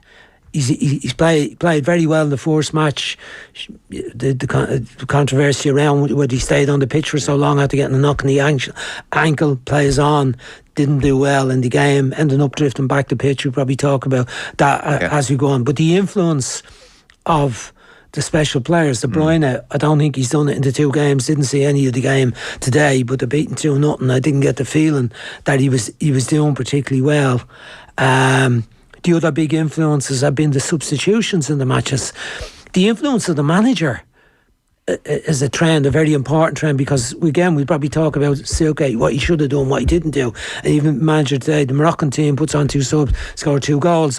Carlos Queiroz puts on the subs, they scored the goals that beat Wales. Should Page have made other changes after the goalkeeper Hensey's put off? Should he have made a different change and taken off Bale, even though he's the one, because he can't run around, he's not running around. So the influence of the managers, the influences of those special players, there's a trend. Lots of things. Referees, not a lot of controversy about the referees. Interesting that Michael Oliver didn't get a match until today. That's interesting. Who's one of the best referees without a doubt in the world. But not a lot of controversy. No. Not a lot of controversy around VAR. A few very dodgy, soft penalties, all right, in matches. I've seen a few yesterday. Which one was it? Anyway, but I've seen a few soft. But generally, the VAR thing hasn't been too much VAR.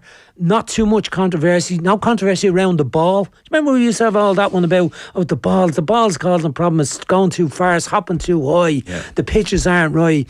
The Venezuelas are too noisy. Right? All them things are. There's not much about that. No. So it's only about the game and the environment. Yes. And should it or not should. And I suppose that's a good thing. So But look, FIFA can't have they can't take any kudos for any of this. But whoever is doing the refereeing side of it, other trends, I'd say the Asian teams, the African teams doing better. The African teams, we used to look at the African teams and say, used to always seem to have dodgy goalkeepers.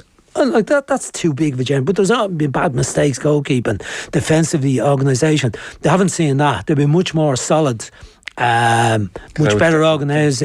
Coaching is standardised across the world. Across the world, and much more easier. better organised across the world. But now, even though we've had the 7-0 with Costa Rica, they came back gloriously last night to win last night, 1-0, brilliant.